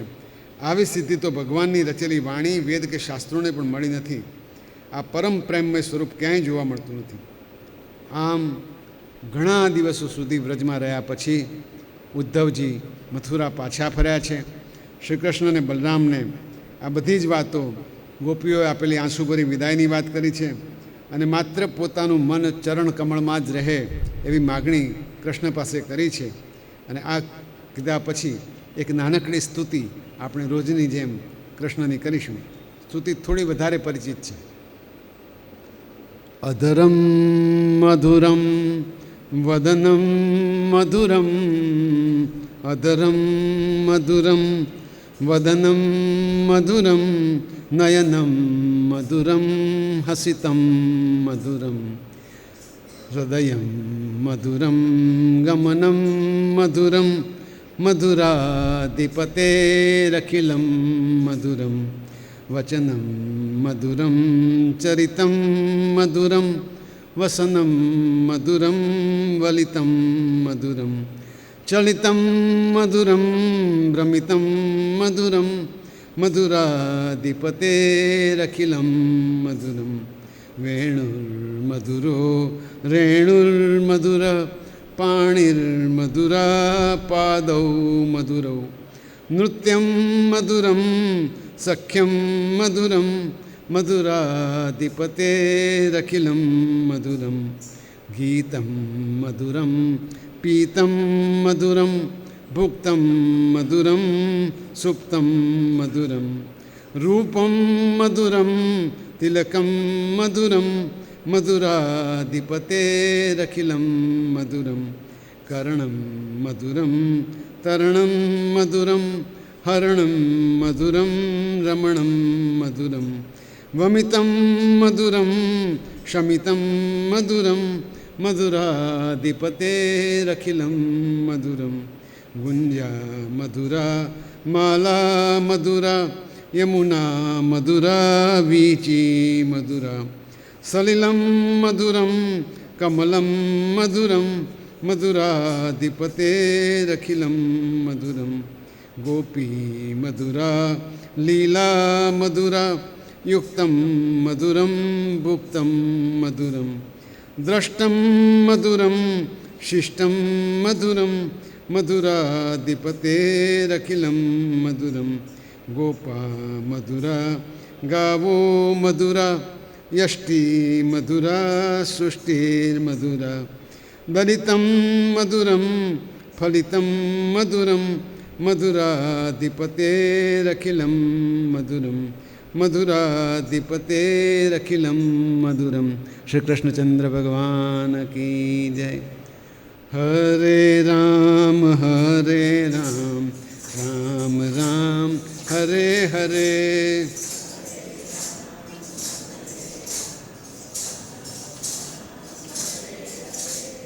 हरे कृष्ण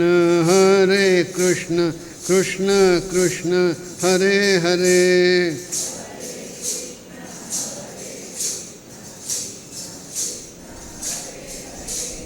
हरे राम राम राम हरे हरे।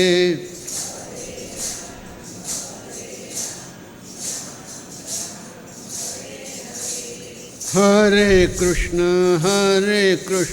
कृष्ण कृष्ण हरे हरे।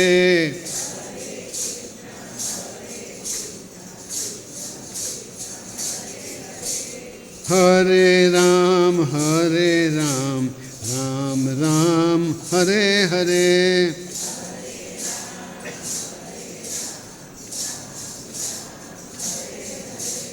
राधे कृष्ण कृष्ण कृष्ण हरे हरे।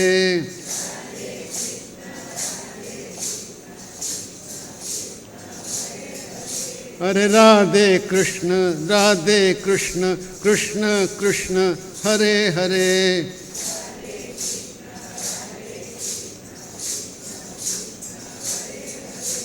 राधे कृष्ण कृष्ण कृष्ण हरे हरे।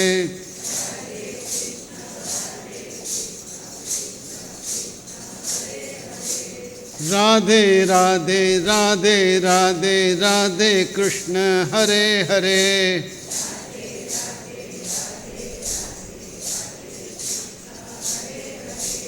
हरे कृष्ण कृष्ण कृष्ण हरे हरे।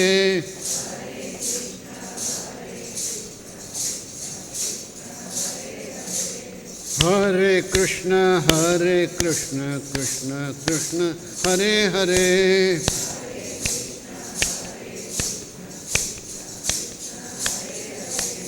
हरे राम राम राम हरे हरे।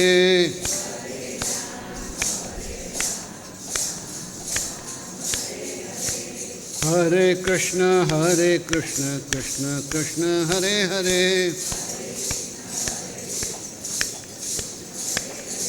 हरे राम राम राम हरे हरे।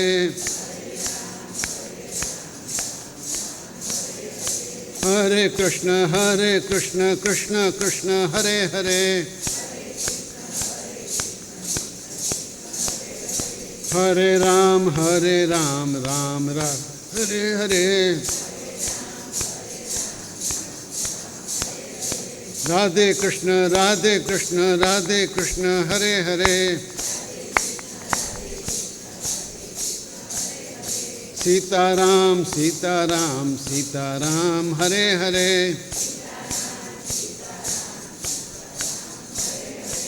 સીતારામ સીતારામ સીતારામ હરે હરે,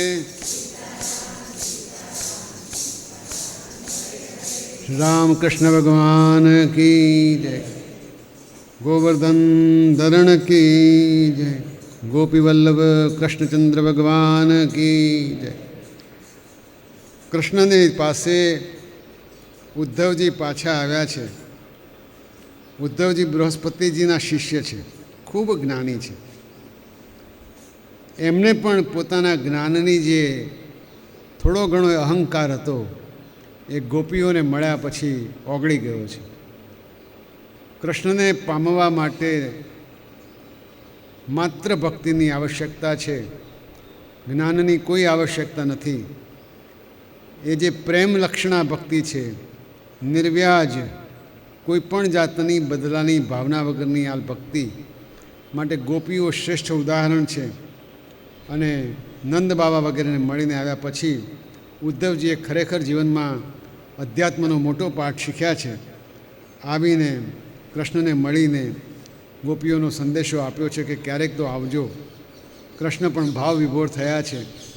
કૃષ્ણ પોતાનું યુગકર્મ કરવા માટે આવ્યા છે. મથુરામાં આવ્યા ત્યારે કૃષ્ણ અમુક લોકોને અચાનક જ મળી ગયા હતા. એમાં એક પાત્ર છે કુબ્જા.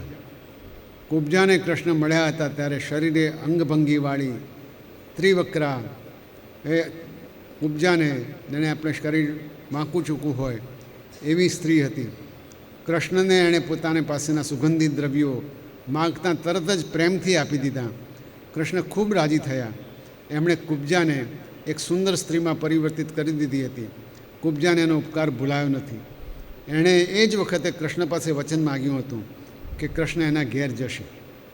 હવે બધા પ્રસંગો પતી ગયા છે એટલે કૃષ્ણ પોતાની સાથે ઉદ્ધવજીને લઈને કુબ્જાને ઘેર ગયા છે. કુબ્જાએ ઘર શણગાર્યું છે, ખૂબ શોભા કરી છે. ઘરમાં ખૂબ સરસ મજાના ધૂપ દીપ મૂક્યા છે. કૃષ્ણને પોતાની પાસે બેસાડ્યા છે. કૃષ્ણે પણ જાણે પોતે સ્વજન હોય એમ કૃષ્ણને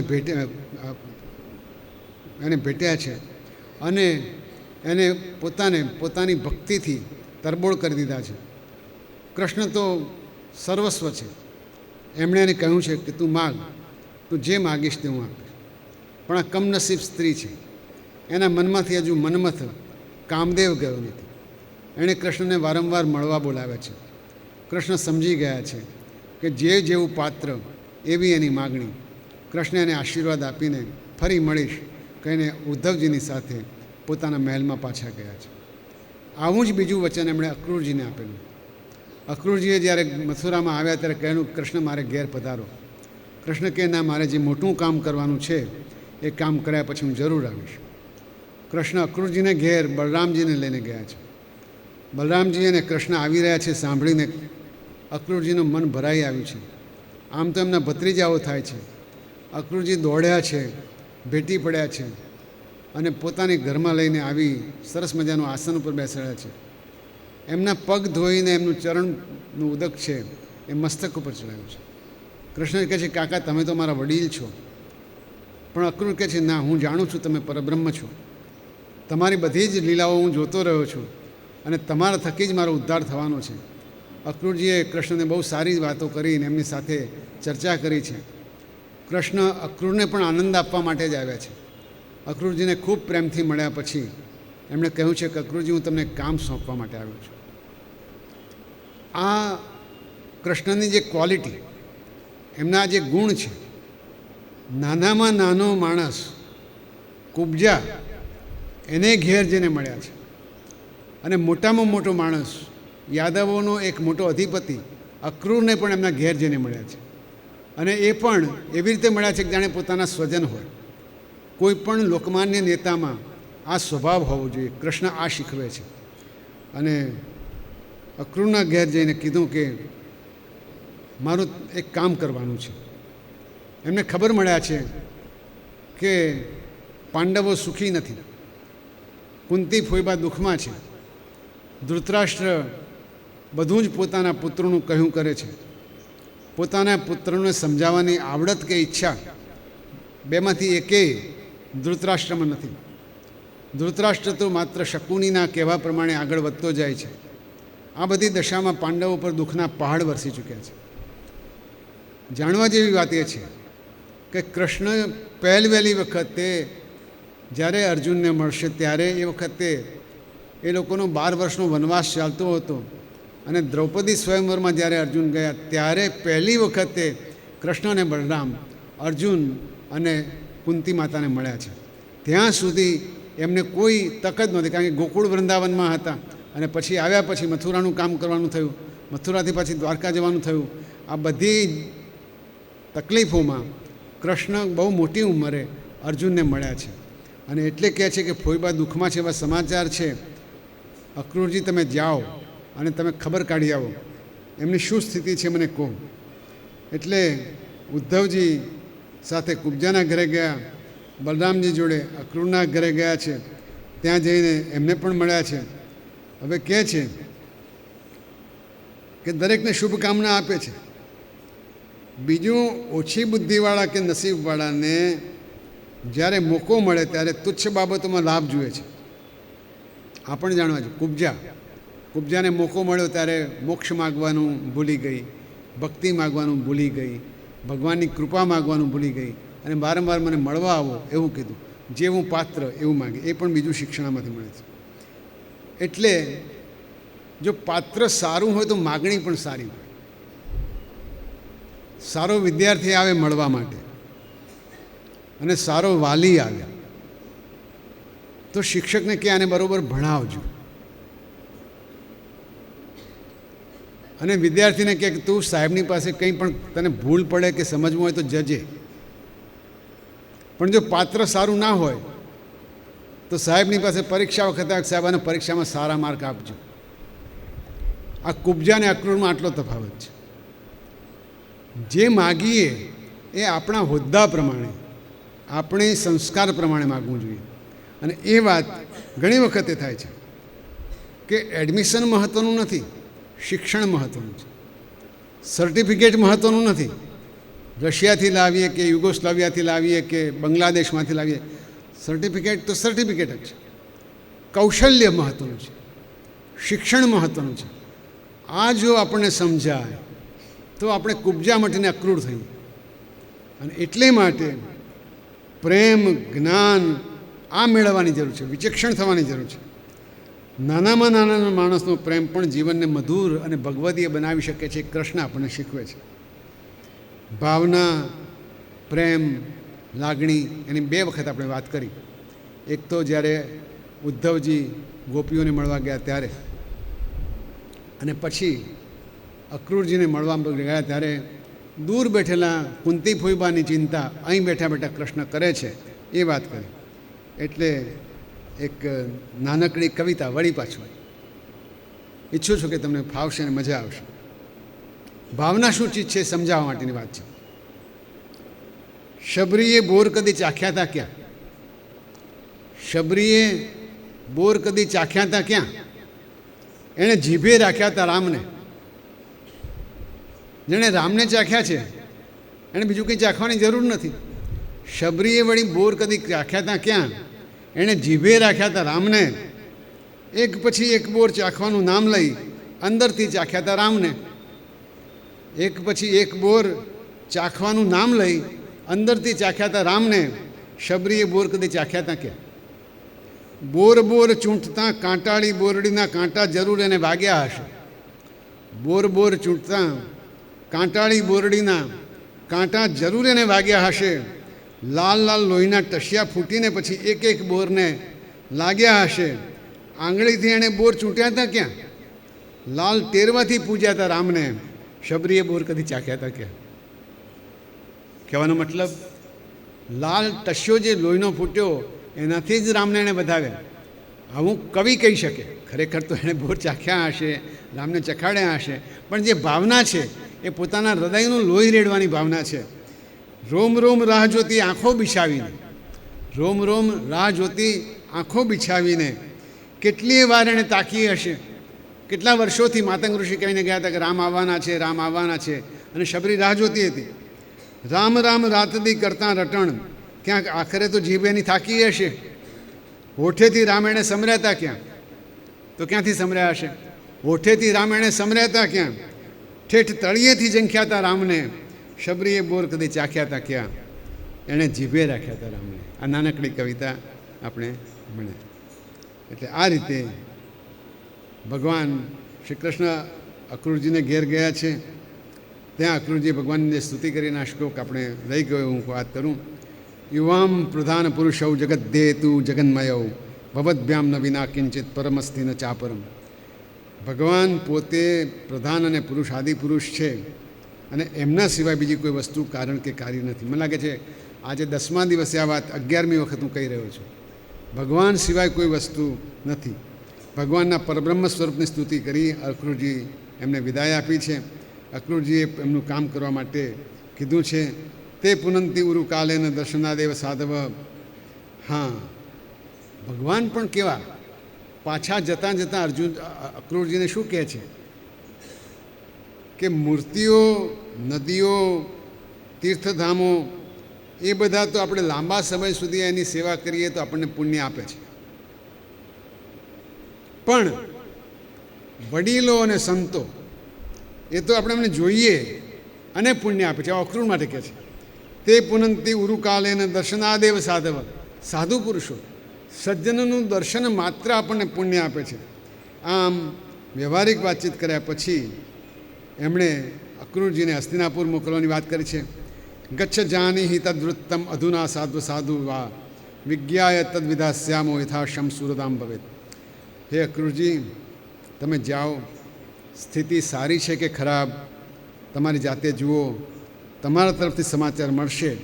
પછી હું એવો ઉપાય કરીશ કે આપણા સુહૃદોને, આપણા સ્નેહીઓને સુખ મળે. ભગવાનની આજ્ઞા અનુસાર અક્રૂરજી હસ્તિનાપુર ગયા છે. ત્યાં ધૃતરાષ્ટ્ર, ભીમ, ભીષ્મ, વિદુર, કુંતી, દ્રોણાચાર્ય, કૃપાચાર્ય, કર્ણ, દુર્યોધન, અશ્વત્થામા, પાંડવો બધાને મળ્યા છે. પરસ્પર રાજી ખુશીના સમાચાર એકબીજાને પૂછ્યા છે. એમણે જોયું કે ધૃતરાષ્ટ્ર ખરેખર પોતાના પુત્રોની ઈચ્છા વિરુદ્ધ કંઈ કરી શકતા નથી. કુંતી અને વિદુરે પણ કહ્યું કે દુર્યોધન વગેરે પાંડવોની લોકપ્રિયતાની બહુ ઈર્ષા કરે છે, અનિષ્ટ કરવાના પ્રયત્નો કરે છે. એમને ઝેર આપીને મારી નાખવાના પણ પ્રયત્નો થઈ ચૂક્યા છે. અક્રૂરજી આપણે જાણીએ છીએ કુંતીના ભાઈ જ છે. એમને મળતાં જ કુંતીજીને પિયરની યાદ આવી છે. આંખમાં આંસુ ભરાઈ ગયા છે, રડવા માંડ્યા છે, અને રડતા રડતા કહે છે કે પિયરમાં કોઈ મને યાદ કરે છે ખરું? કૃષ્ણ જેવો મારો ભત્રીજો છે, પણ કદી મને ફઈને યાદ કરી છે? એ તો શરણાગત રક્ષક છે, એના ફોઈબાને અને ફોઈબાના દીકરાઓને યાદ કરે છે ખરો? જાણે સામે જ કૃષ્ણ બેઠા હોય એમ કુંતીજી વિલાપ કરીને બોલે છે, કૃષ્ણ કૃષ્ણ મહાયોગીન વિશ્વાત્મન વિશ્વભાવન પ્રપન્નમ પાહિ ગોવિંદ શિશુભી ચાવસીદતિમ. હે કૃષ્ણ, હે મહાયોગી, હે વિશ્વાત્મા, આખા વિશ્વના જીવનદાતા, હે ગોવિંદ, હું મારા બાળકો સાથે બહુ દુઃખી છું, તમારા શરણે આવી છું, મને અને મારા બાળકોને બચાવો. કુંતીની આ સ્તુતિ બહુ વખતે ગવાઈ છે. નમઃ કૃષ્ણાય શુદ્ધાય બ્રહ્મણે પરમાત્મને યોગેશ્વરાય યોગાય ત્વામહમ શરણમ ગતા. વિદુરજી અને અક્રૂરજી બંને સામે બેઠા છે અને કુંતી કહે છે કે કૃષ્ણ શુદ્ધ સ્વરૂપને, એ બ્રહ્મને, એ પરમાત્માને, એ યોગેશ્વરને, સ્વયં યોગ છે એમને હું નમસ્કાર કરું છું, એમના શરણે હું જાઉં છું. એટલે વિદુરજી અને અક્રૂરજી તો જ્ઞાની માણસો છે. એમને ખબર છે કે સુખ અને દુઃખ આવે અને જાય. કુંતીજીને આશ્વાસન આપ્યું છે. મથુરા જતાં પહેલાં અક્રૂરજી ધૃતરાષ્ટ્રને પણ મળ્યા છે. રાજ્યસભામાં, કૌરવોની ભરી સભામાં શ્રી કૃષ્ણનો હિતકારક સંદેશો પણ અક્રૂરજીએ આપ્યો છે.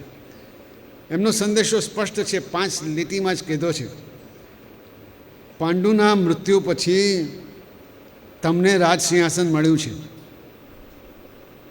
એટલે પાંડુનું અડધું રાજ્ય તો છે જ.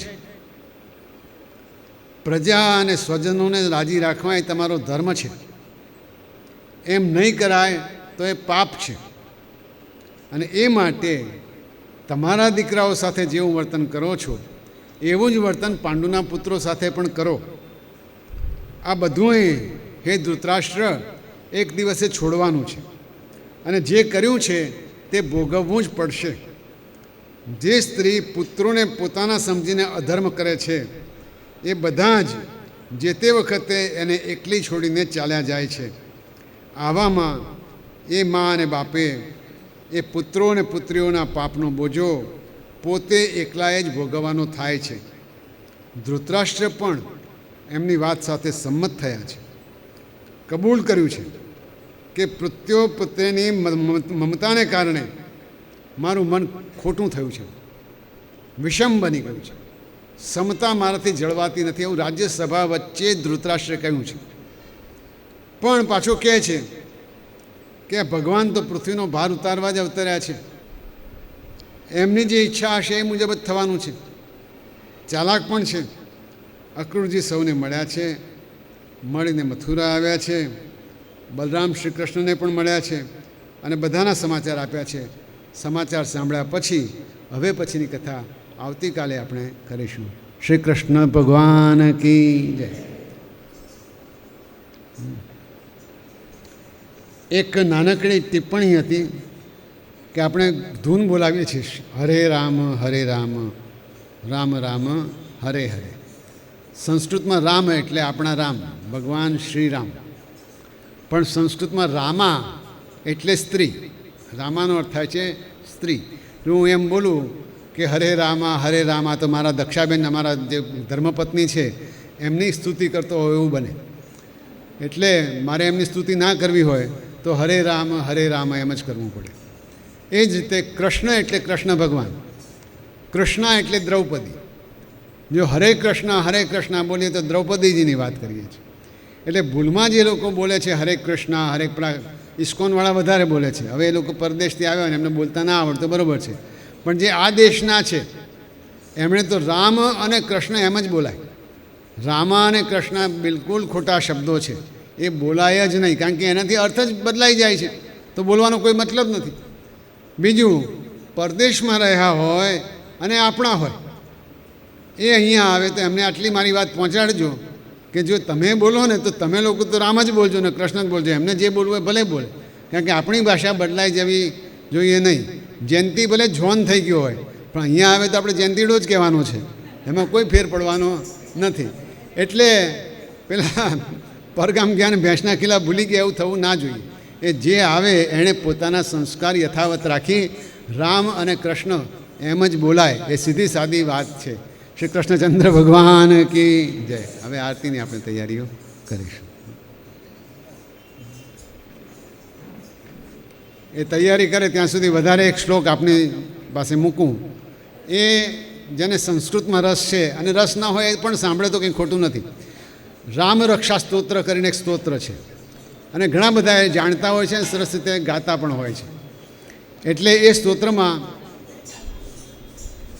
એક શ્લોક છે, રામો રાજમણી સદા વિજયતે રામમ રમેશમ ભજે રામેણાભિહતા ચરાચરચમુ રામાય તસ્મૈ નમઃ રામાન્નાસ્તિ પરાયણમ પરતરમ રામસ્ય દાસોહમ રામે ચિત્તલય સદા ભવતુ મે ભો રામ મામુદ્ધર.